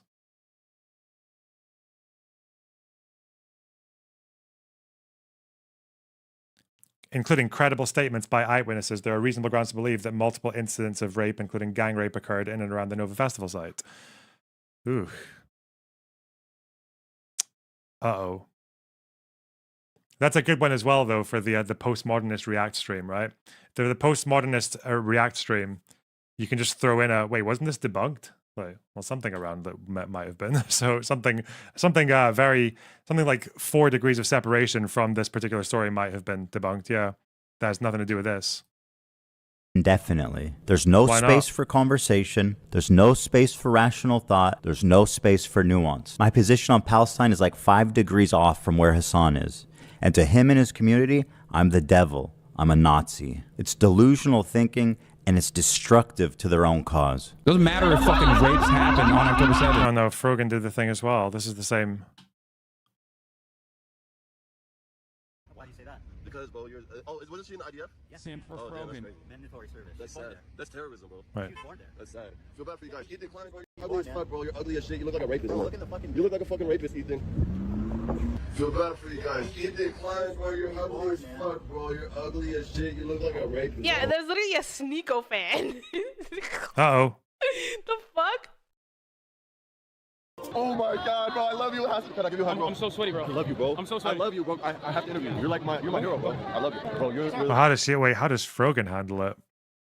It's not going to be. I have to interview you. You're my hero, bro. I love you, bro. You're the coolest guy in the world, bro. Hold on, I think I look gay now. Okay, 3, 2, 1. Does she just look down and not say anything?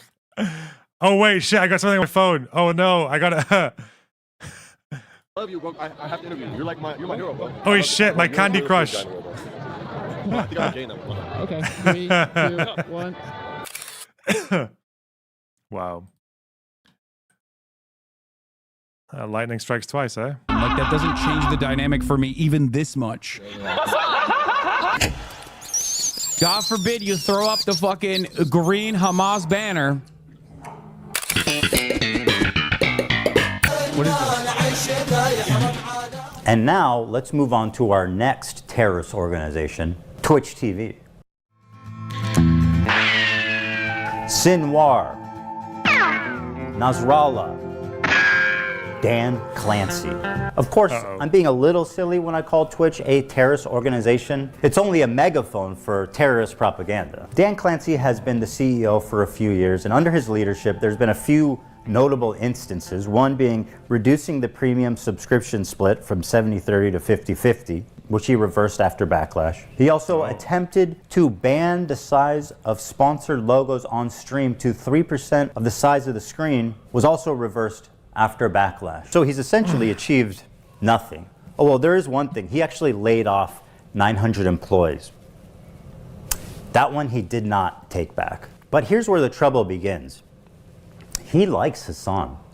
He really likes Hasan. Let me read you an excerpt from a recent interview Dan did. Not a gamer himself, Clancy mostly watches musicians or talk shows on Twitch. He particularly enjoys leftist political commentator Hasan Piker. Hey. I like the frankness and the bluntness. He's comfortable saying whatever he believes. Don't you think that might be part of the problem there, Danny boy? Doesn't matter if fucking rapes happen on October. Oh my God, chat. New goal. New goal. There's a new goal went up. Can you believe it? There's a new goal. Who knows what'll happen after this goal? October 7. By speaking what he believes, he should be on Rumble with the other fringe radical political streamers. But no, not under Dan Clancy's watch. Dan has elevated him to the status of Twitch Golden Boy. And if you still have doubts, let this settle the matter. Just for clarity, Dan Clancy is the one filming and singing in this video. Happy birthday to you. What the fuck? Happy birthday to you. Bro, we're never beating the Hasan runs Twitch allegations after this. This is crazy. Oh my God. Happy birthday, dear Hasan. This is crazy. I love two things on Twitch, gooning and terrorism. Yeah, we're here on Twitch to do gooning and terrorism. And I'm all out of goon. Happy birthday to you. I'm cooked. I'm cooked. Happy birthday from Twitch, Hasan. Happy birthday from Twitch. I've been looking around and I genuinely have never seen another video like this anywhere, where Dan Clancy or any top executive forced all these poor sons of bitches during their lunch break to gather around in the crew room and sing happy birthday for Hasan Piker. How humiliating is that? There's also a small issue of Dan being a total creep. Want to explore clips? That's very nice. And now you have a clips feed. Okay? Mm-hmm. Suppose you want to check out the stories to see what you missed yesterday. You click there, and now you're in your stories feed. Okay? Okay. Oh no. That's very nice. Yeah. That's also...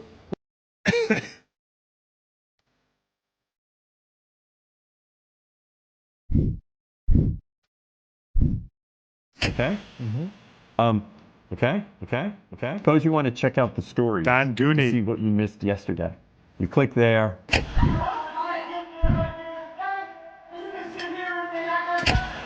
And now you're in your stories. Okay? Okay. Oh no.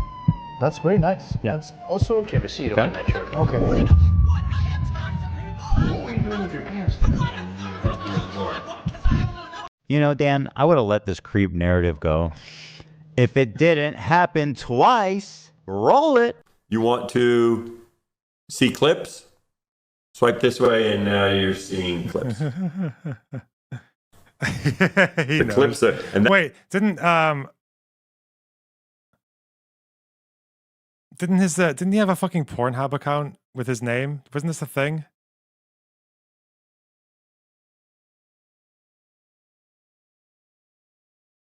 I'm not wrong about this, am I? That he had a particular taste for the teen category. He was a connoisseur of the teen category on Pornhub. Oh no.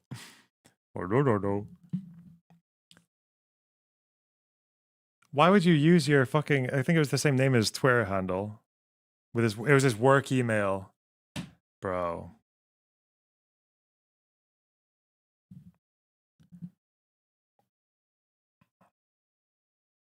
That's not necessarily the algorithm. First of all, it's gross enough you're a creep, but what an incompetent idiot you are. You're the CEO of Twitch and you get caught with the fucking... You get caught with the girlies on your homepage twice? Bro, come on, dude. You got wife, man. You got daughters. We don't need to know about this. Don't want that in my head, bro. It's also a little bit disturbing considering, you know, he's these people's bosses. Okay. Is there a guy in the background just watching the Houthi dance at the Twitch offices? That's good. Considering, you know, he's these people's bosses. Okay. All right, so he's incompetent. He's a creep. He's protecting terrorist propagandists. So what's up? So what's the big deal? I'm sorry, but who actually makes accounts on porn sites? Older people, I guess. Boomers. Boomer gooners. Okay. Dan Clancy. Well, what happened next is what really made me realize how corrupted and rotten Twitch is to the very core of the organization. First, let me introduce you to Frogan. Why don't you go take a trip to Home Depot and buy some rope? She's one of Hasan's main moderators. She's leading great discourse like Ethan's Islamophobic for saying, don't kill civilians. She has zero talent. She has 100 concurrent viewers, but somehow she's always on the homepage. She's winning awards. Nobody's watching her. Nobody cares. Why is she relevant? We don't know. It's important for me to show you guys what an actual horrible person Frogan is, so that you can see who Twitch is elevating. So let's start with this clip. Ludwig, a large streamer on Twitch, donated $10,000 to the Palestinian Children's Relief Fund. That's a wonderful thing to do, right? No, not good enough for Frogan. I find ultimately, like, if I were to do a charity thing where the charity thing relies on your donations, it should be something where like 95% of people feel good and are down for it.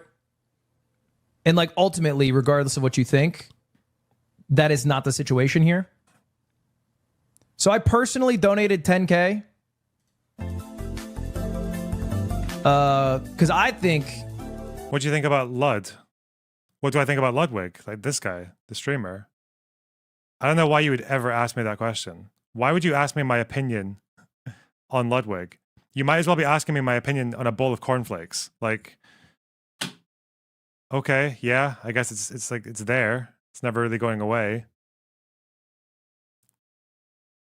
Is it bad? Not really. It just doesn't make me feel anything. It is worthwhile. And if you guys got some extra bread, I would recommend you donate. But I won't throw it on you, you know what I mean? No thanks. And some people are gonna say that, you know what I mean? That's why it's the difference. This is a cracker take. Between like, hey, I can put my money where my mouth is, but I don't need to put your money there. I don't need to enter a fucking debate about whether that's worthwhile. Take. I know Arabs are dying, but you know, I'm not gonna tell you to donate. He's giving 10K, mate. 10K. That's like, what was that? Like 6 emergency rent funds. It's like half a year of your rent, buddy. Do whatever you want. Me, I donated $10,000, but I'm not gonna promote it. Just don't say you donated $10,000 then. Look, if you're not actively believing, if you don't believe in the cause, and if you're not against genocide at this point, like, keep your fucking money. Keep your $10,000. Keep your little chump change, like.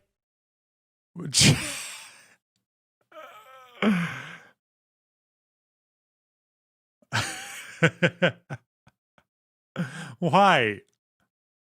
Why would you call it chump change when you're begging for rent, my friend? What the fuck? Why is everyone just like pretending to be someone else when they stream? Like, it's so weird.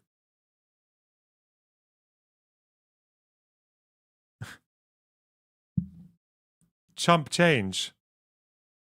Peanuts.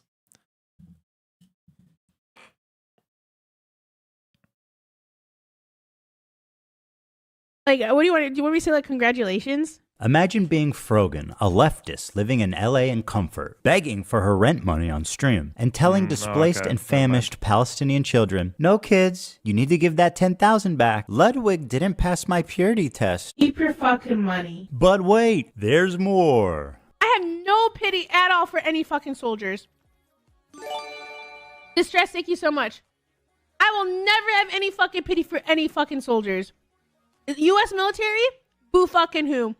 I hope you get PTSD. Oh my god, I want my fucking Camaro, no student loans. Fuck you. I hope you get PTSD. Whoa. And I hope you get no health insurance when you get back into fucking America. This clip obviously made the rounds on social media and rightfully outraged a lot of people. Here's how she responded the next day. I hope you get PTSD. And I hope you get no health insurance when you get back into fucking America.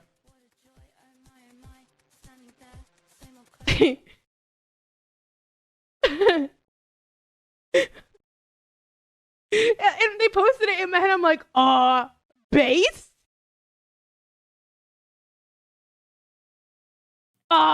Base? Like, am I supposed to be like, I'm not walking back on it. I still fucking agree with it. Base? The soundbite is just like rotting my brain. It's going to replace my inner monologue at this point. Based?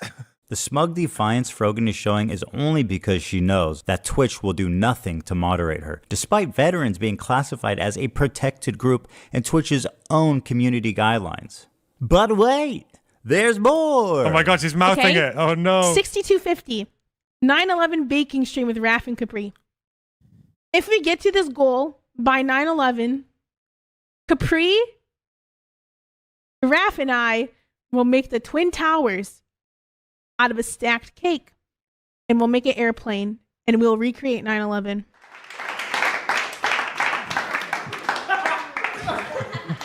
This tweet was the final straw for me. You'll notice the date is October 7th, 2023, the morning of the massacre, at 5:30 a.m. Pacific time. At this moment, Hamas militants had infiltrated a music festival and several kibbutzim, where they began their wanton slaying of civilians. Here's what she tweeted.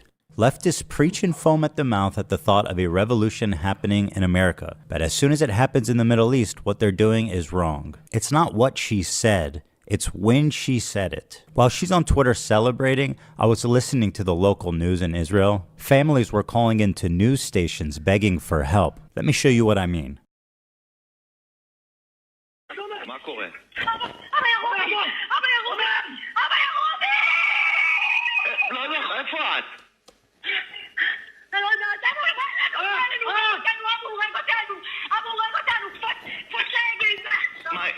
איפה אתם? יואו, ממי, צריכים מיקום.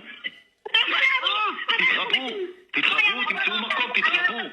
אבל אני אוהבת אותך, אנחנו בתוך הלחם, אי אפשר לצאת. אני יוצא לכיוון שלכם עכשיו, צריכים מיקום. אני בא, ממי, צריכים מיקום, אלוהים.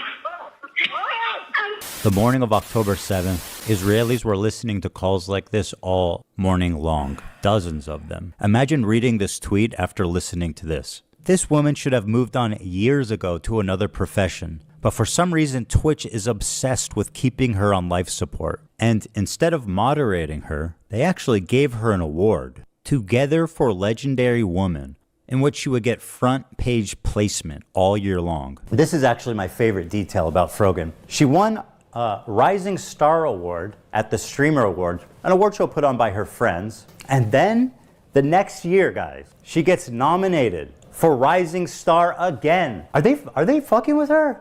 You can't be Rising Star twice. It's up or it's down, man. In fact, you were never up. That was the problem. They tried to pretend like you were up, but you were always down. Rising Star twice. What's this, fucking Mario? It's like you've been up and coming for 10 years. God. You hit a boost up there or some shit.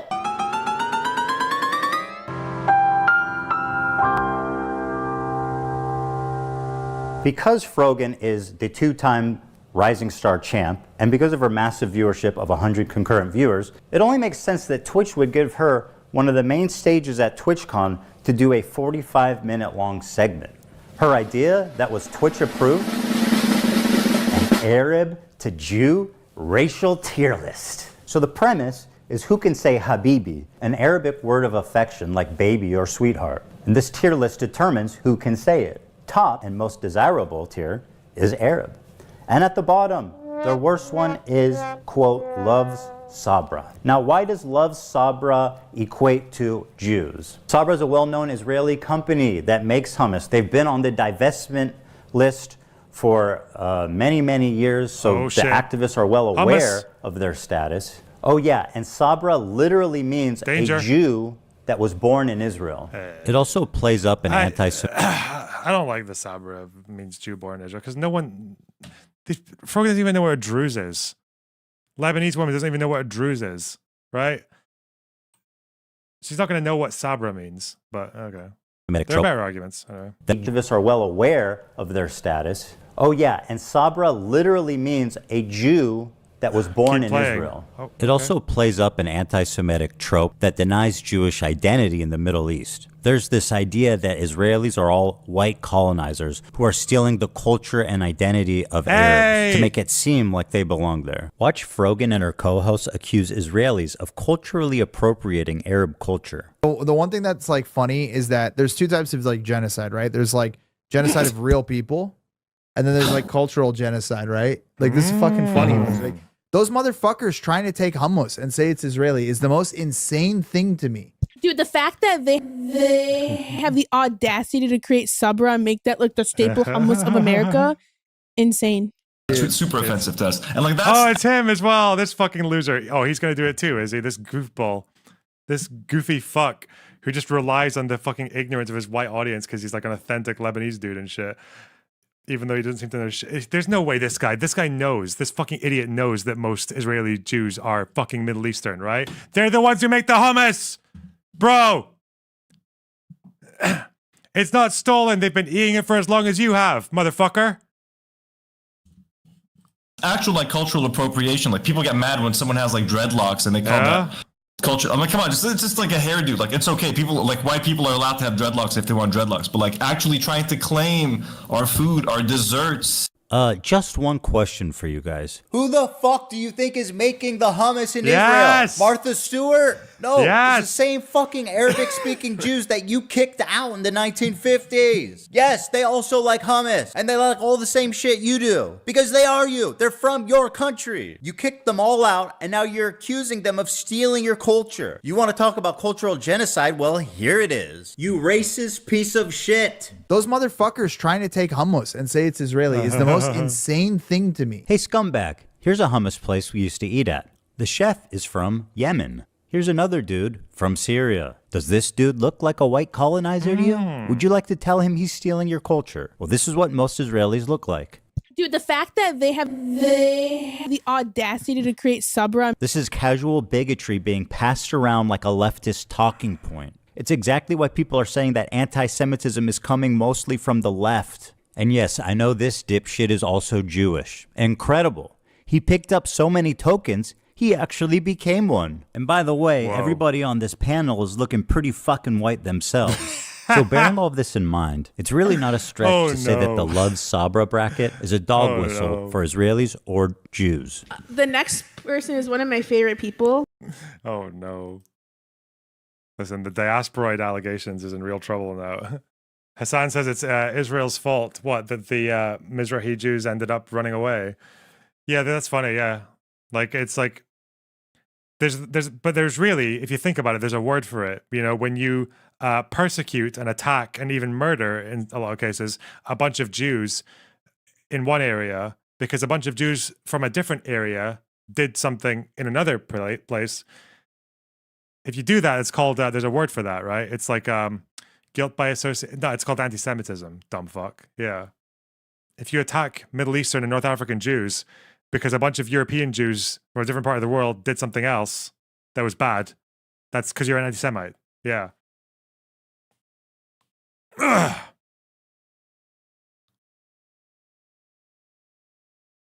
Vosh once said Middle Eastern Jews just wanted to oppress Arabs. I don't believe I've heard him say that. I mean, they do now. They're the most right-wing Jews in Israel are the Middle Eastern and North African ones. Yeah, the Ethiopians and shit.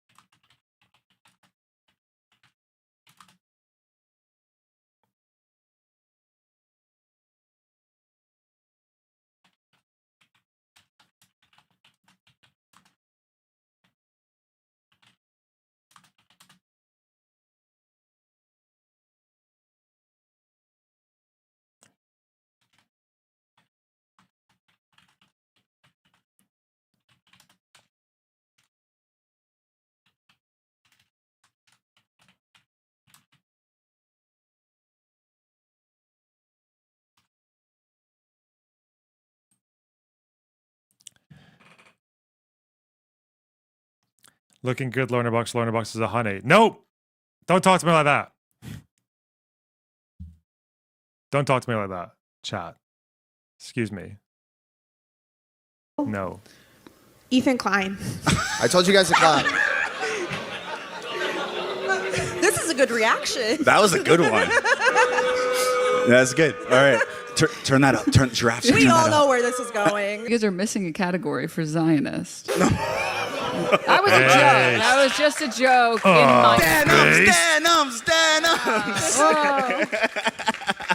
Well, obviously it's Love Sabra, right? Yeah, it has to be. That's easy. That's Definitely Love Sabra. She apparently consulted with the head of the KKK, and he told her more subtle. So if it wasn't obvious enough, they pulled me, one of the best-known Jewish creators, and immediately put me in Sabra. Hasan, by the way, who's Turkish, not Arab, is Arab. That's the good one. That's the good one. The Arab ethnicity is S tier. Then Denham's jokes that we don't have a category low enough for Zionists. Once again, calling out my Jewish identity. Dude, where's the? You guys are missing a category for Zionist. And if it isn't about being Jewish, why would they put Ben Shapiro in the thumbnail? One of the other most prominent Jews on YouTube, in the category next to me, when he's not even featured in the game. Who's next down there? Anne Frank? Einstein? Seth Rogen? Schindler? Well, he wasn't Jewish, but they would put him down there, let's be real. It also doesn't help their case that both my wife and Ben Shapiro's wife were born in Israel, which would make them Sabras. So Love Sabra, literally in this case, means Jew lover. That sounds pretty racist. And what about the title? How Arab are these Twitch? I'm more sold on the colonizer memes. That's a good way to explain it. Didn't I draw a fucking graph? I remember because Stardust shouted this out, even though, oh God.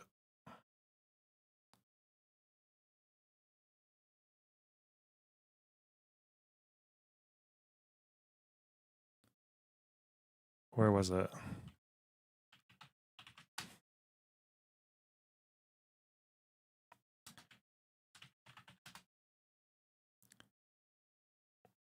You'd be at the Sabra also. Hey, Sabra hummus is fine.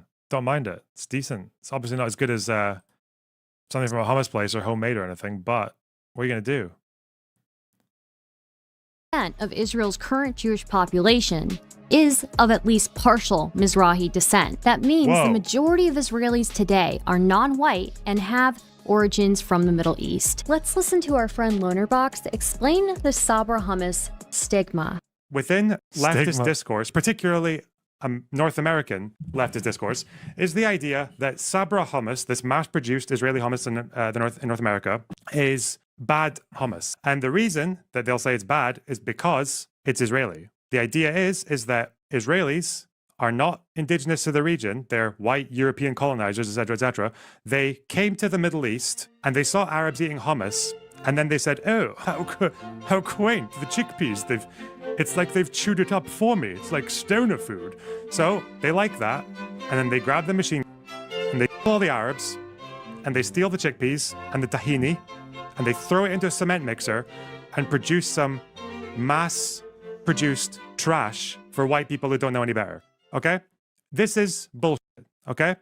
The fact is that brand hummus is never going to be as good as what you would get in a hummus place in the Middle East or in a restaurant or homemade, because it's like any other food. That's usually the case, right? So Sabra hummus is about as good as any other mass-produced hummus. So Lonerbox makes a great point. Wow, thanks. Why did I draw this? I got. Oh, yeah. I drew it. I remember. I've done this before. I watched this already. I drew this because I was saying there are two arguments about why the Sabra discourse is like anti-Semitic, right? But obviously, I don't think it's them dog whistling that Sabra means like Jew born in Israel. I don't think any of these people know that or that they were intending to do that. They're trying to say that it's colonizer hummus, right? Not that they're trying to say it's like Yahud. Yeah, okay. Okay, whatever. Streamers. Hold on a minute. I thought this was about hummus. You know, I'm tired of these people gaslighting me. Haven't the Jews been gassed enough? So you're telling me you understand what a microaggression is, but you can't understand why a Jewish man might be uncomfortable with this. I feel like this is indefensible, blatant, obvious anti-Semitism, and this was greenlit by Twitch to appear on their main stage. How is that even possible? Right in front of their sponsors too, Chevron, Capcom, and Samsung. This racial tier list was brought to you by our sponsors, Chevron, Capcom, and Samsung. This is an example of Twitch management elevating a racist nobody like Frogan at the detriment of their own company's well-being. Why? After the predictable controversy this caused, Dan Clancy, the CEO, went live for the first time after 2 weeks and did an FAQ. It's exciting to be here. Mary, thanks for having me. It's always a joy to do this with you. And we have a lot to talk about. And, looking forward to questions. Let's take a look at some of the questions they got. This person asked, do you plan on addressing the anti-Semitism problem? Dan's response? Permanent ban. Why do you not ban streamers that show terrorist propaganda on your website? Good question. Permanent ban. Do you care to comment about the ADL and anti-Semitism on Twitch? Ban. Why the fuck is the CEO banning people for asking reasonable questions about a relevant controversy they've been in? What the fuck is this? These are not even written like in a mean way. You are banned, just like the entire country of Israel. It had just been discovered around the same time as this Arab tier list that Twitch had secretly, without announcing it. I still can't believe this happened. That they stopped you from being able to make a new account if you were in Israel. And by extension, if you're a Palestinian living in Israel as well. That's just mental. That's just such a wacky. Why the fuck? Why was that not like a bigger news story? Anywhere, banned the entire country of Israel from creating new accounts. This was enacted right after October 7th, and it continued on for a year. And if you're wondering how you didn't hear about it before, it's not because the Israelis weren't talking. Here's the top Israeli streamer's video about it, which is entitled, Twitch does not want Jews on their platform. I'm just wondering.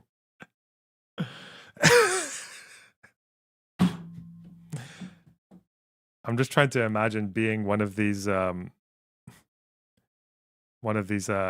tanky leftists watching this video and seeing the top Israeli streamer and seeing a guy who looks like this and being like, wait, oh, what? Like not knowing what's supposed to.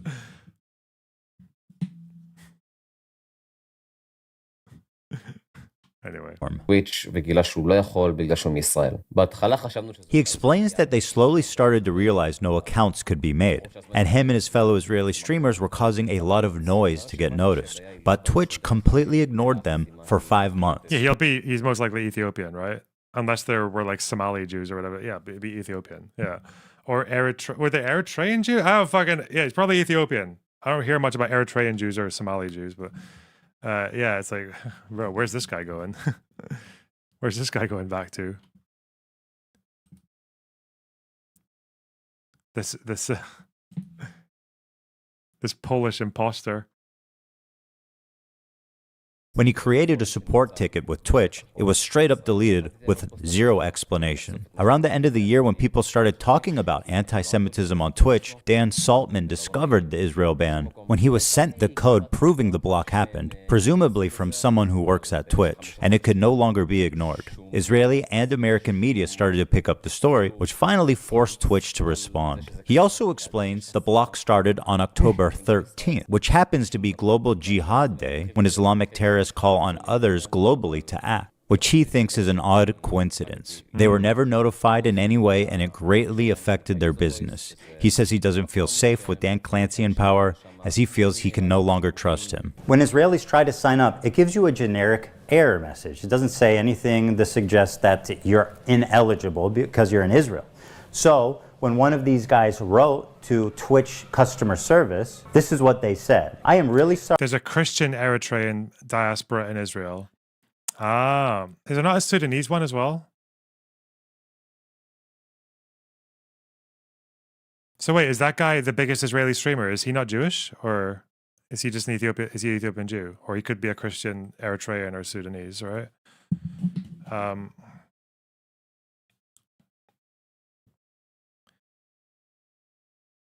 sorry that you are having issues creating. That's a tanned Polish dude. Stop. An account. Stop. We have reviewed your case thoroughly and can confirm that unfortunately you are not eligible to create a Twitch account. As a result, we will be closing your case at this time. Under the new increased scrutiny, Dan Clancy panicked and posted 2 terrible explanations on Twitter that were immediately community noted. How can Twitch say on one hand that they've reviewed the case thoroughly, and then on the other hand say it was an accident and they didn't know? This is all very fishy. A big media company like Twitch doesn't realize that their new account signups from Israel has completely flatlined? You're telling me that you guys didn't notice that? That's impossible. Whoa, John, thanks for the $49.99. That's so generous of you. What the fuck? Thank you so much. God damn. Heck. Then, at the same time, it was announced that Sneeko, Fresh and Fit, and the little Houthi twink terrorists were all unbanned and they could stream again on Twitch. This is like the holy trinity of anti-Semitism. So guys, yeah, we're back on Twitch. Welcome. I know we had gotten banned or whatever, or we got suspended, but I went ahead and appealed it, and we're back in the house, man. So for all the haters out there that were like, you know, oh yeah, they got banned on Twitch. Don't be mad, guys, because we are back in the house. They can't stop us. They did stop them. An hour later, all 3 of the accounts were eventually rebanned. But the decision to unban those 3... I'm really curious about why this happened. I know that Sneeko and Myron obviously both have done the Free Palestine thing and thrown flags around and shit like that, but I really don't know if that was the reason. It did kind of fuck with my head when I saw it. I was like, what the fuck? Like, especially given that, like, you wouldn't, it's just so out of character for Twitch to unban these guys. It could have been a rogue employee. Yeah, it's not impossible. 3 creators at that exact time, and being 3 of the best known anti-Semites on the internet seems to clearly be trying to send a message. And then it was discovered that Twitch's head of policy and community guidelines was previously fired from her job publicly by the British government. Why? She does not like the Jews. That's right. Their head of trust and safety was previously suspended from her job at Ofcom for being too anti-Zionist. And guess where her very next job was at? That's right, Twitch TV.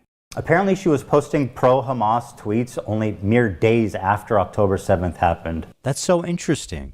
It sounds just like someone else we know. It's almost like supporting terrorists. Where are the examples, though? What did she say? Is institutional. Hell, it might even be a prerequisite. Who's this person? Take a look at this tweet from Twitch's senior manager of inclusive marketing. Wait, who's this person? Chirmating on October 12th. People are posting screenshots of them donating to Israel relief funds. Shake my head, y'all are truly rooting for the oppressor. Read a damn book. Okay. This tweet was made only 5 days after the October 7th massacre. So the first person was just being anti-Israel, which was supposed to be impartial. Yeah, I thought I saw something there about just like accusing them of ethnic cleansing, which again, if you're supposed to be impartial, yeah, you wouldn't do that, but depending on the context. What did it say? Maybe I can just see what he's got in the screenshot. Fired from her job publicly by the British government. Why? She does not like the Jews. That's right. Wait, so she liked an Instagram post accusing Israel of ethnic cleansing on October 16th. Okay.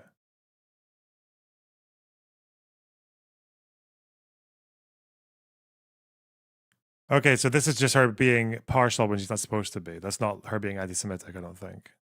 Their head of trust and safety was previously suspended from her job at Ofcom for being too anti-Zionist. And guess where her very next job was at? That's right, Twitch TV.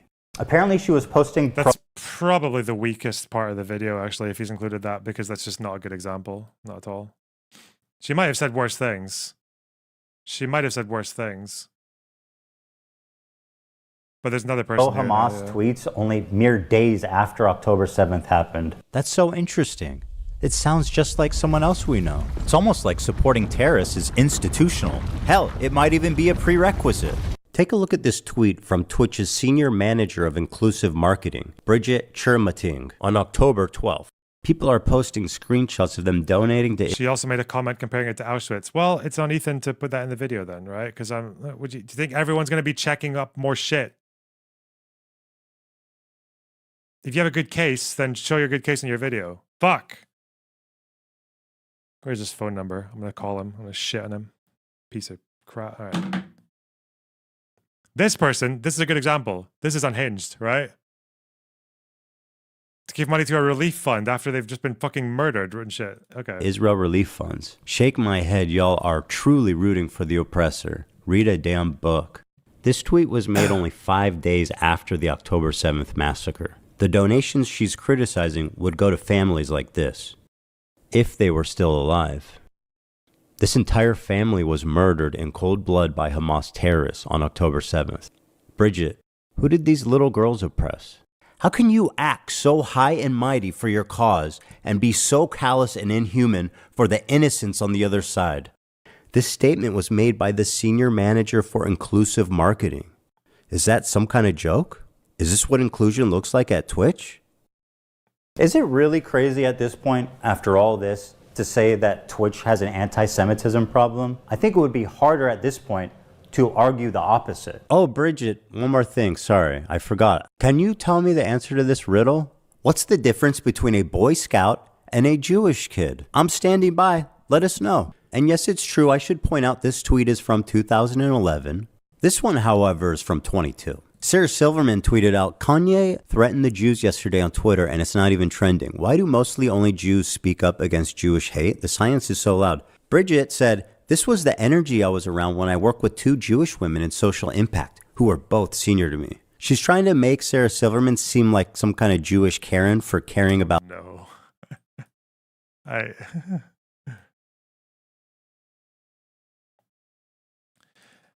The nuke is ruining my relationship. My boyfriend defends Hasan. I thought I could ignore it. I didn't want to control what he consumes and just told him not to watch Hasan in front of me and he agreed. Now with all this new information about it, I can't ignore it anymore. I can't even look at my boyfriend. I really don't want to start a fight, but I can't not say anything anymore. How do I even go about approaching him on this? I know it's going to be a big fight. Oh no.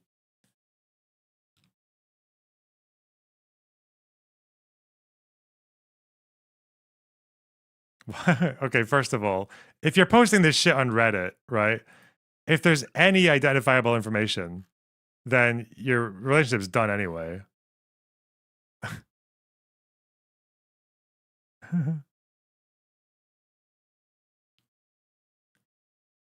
Oh, I wish this person had told us when her boyfriend or their boyfriend, I don't know their gender.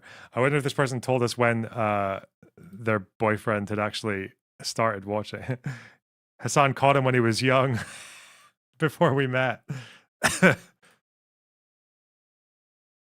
About anti-Semitism. I wouldn't really care about any of this if she wasn't the head of fucking diversity at Twitch. What the fuck is happening here? This is insane. So with people like her deciding what is and isn't okay on Twitch, there's no surprise that you end up with these extraordinarily uneven enforcements of the rules. Take, for example, this clip of the streamer Destiny, who was permanently banned for what he said here. That community is never worth engaging with. There's just no point in doing it. Like, it's too, the risk of me, like, ending up getting, like, permabanned and my life destroyed because of these, like, inbred fucking disgusting losers is, like, it's just not worth it. It's just totally not worth it. And okay, you know, fair enough. If you're going to be consistent with the enforcement, then, you know, let's have a friendly place, a safe environment. It's calling a minority group inbred, which results in a permanent ban. Okay. Little did we know that he was actually talking about e-girls. I'm sorry.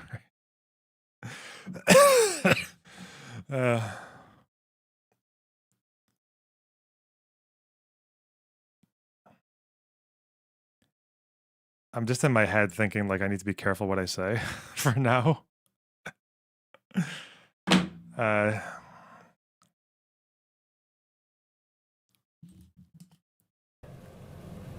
Okay, has anyone else done that? The Jewish KKK brigades out there, just a bunch of fucking inbred hicks. Imagine the most inbred white supremacist guy you can imagine, okay? Every week there was another fucking psychopathic settler, inbred fucking douchebag. Oh, these inbred fucking douchebags in the background, dude. A nation entirely comprised of messianic, inbred,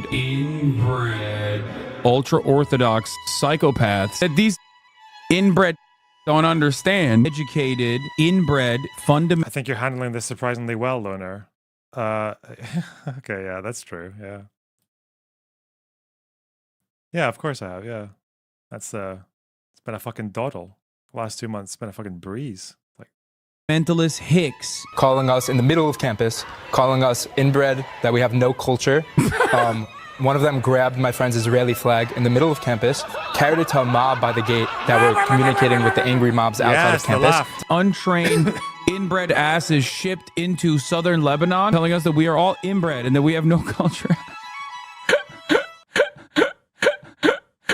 Like saying you're inbred and you have no culture, that's a bit more general. That's like, you have no culture. That's a thing that like, that's a trope that like anti-Semites make in the Arab world. They have no culture. Yeah. The Jews have no culture. That's a pretty broad trope. Want to see clips? Inbred. Not even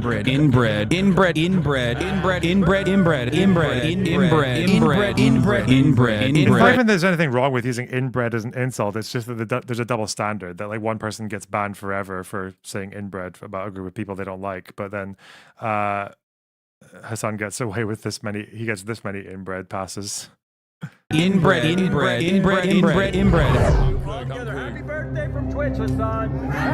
The clips are, and that's not necessarily the algorithm.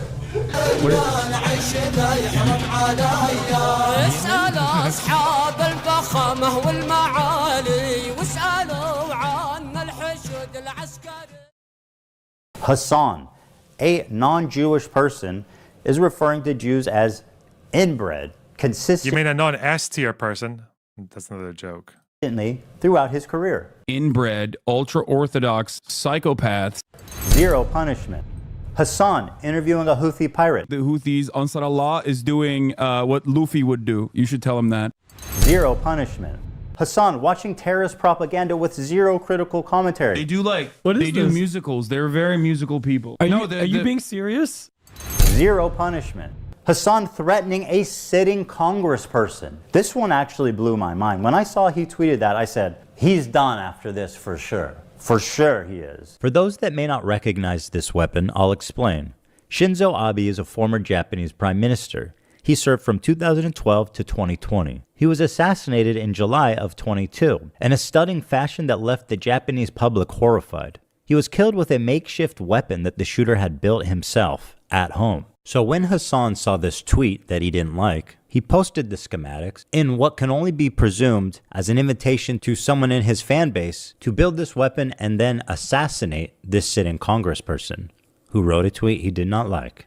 I genuinely do not know how he didn't land himself in prison for making terroristic threats. Zero punishment.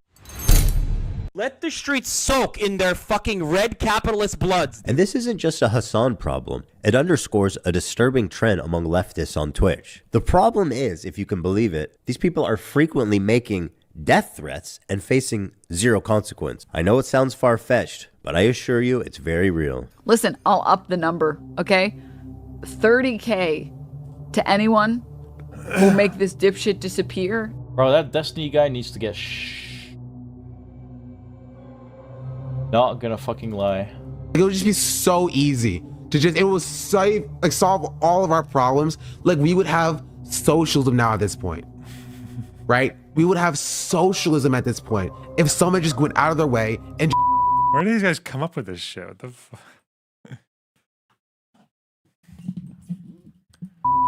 They're just all so strange. It would be so easy. Thing that happens, I mean, like, holy shit, guys. If you live in Florida, I have an opportunity for you. If you want to earn $100,000, let me know. Actually, Mike from PA, the dude that's... Sorry, I forgot. Well, give me a second, okay? I just need to... Stuck in the before image of a transformation story, did receive a 3-day ban. This man put a bounty on a fellow streamer's head. This man should not be getting a 3-day suspension. He should be getting a knock on his door from the FBI.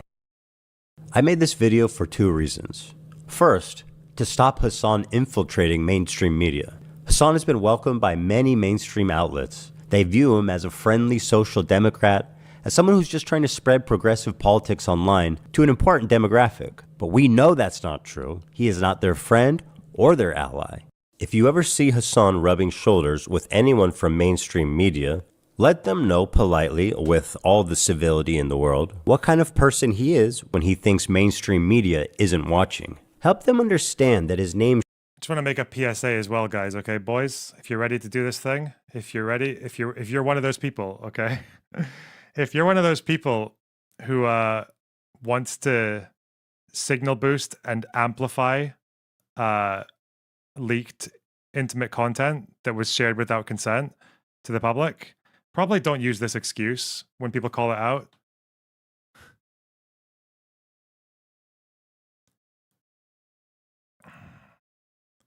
So someone who does this is called out. Leaking someone's sex is almost as bad as leaking their nudes. Did I leak them after signal boosting it? Don't use this excuse. It's probably bad. It's kind of fucking retarded. Kind of slimy. Kind of makes you look like a spineless cunt who knows exactly what they're doing and doesn't have any good excuse for it. Not my fault.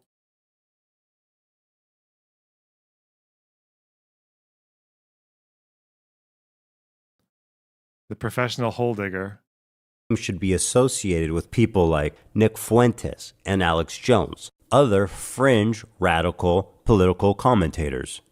Number 2, Twitch must be held accountable. Twitch has proven that it will not change by choice. And so... Did you really just use the R slur, bro? Listen, I'm autistic, okay? I get one a day. I'm sorry if it offends you. I'm just,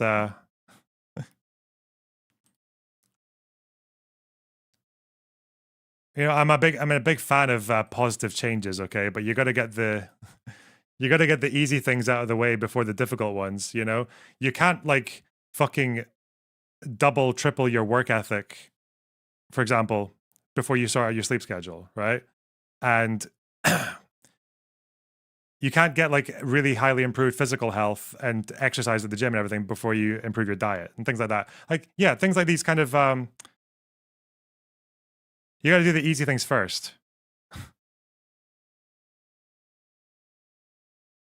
Getting rid of your, excising the R slur from your repertoire, for example, on the other hand, is it's a bit more, it's higher up the ladder. It is our moral imperative to enact that change through any reasonable means that we can. Samsung, Chevron, and Capcom. Twitch has given them a lasting association with a racial tier list with Arabs at the top and Jews at the bottom. These brands have every right to know.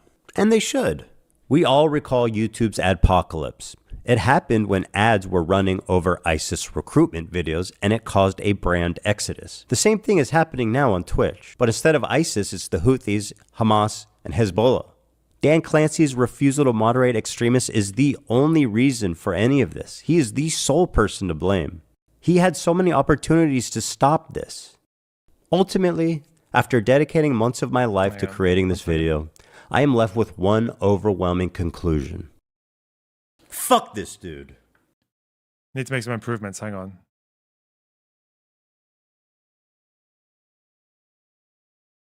Okay.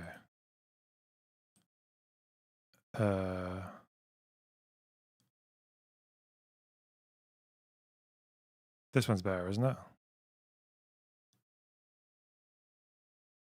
Yeah, that's the one. That's what we need. Okay, okay. There we go.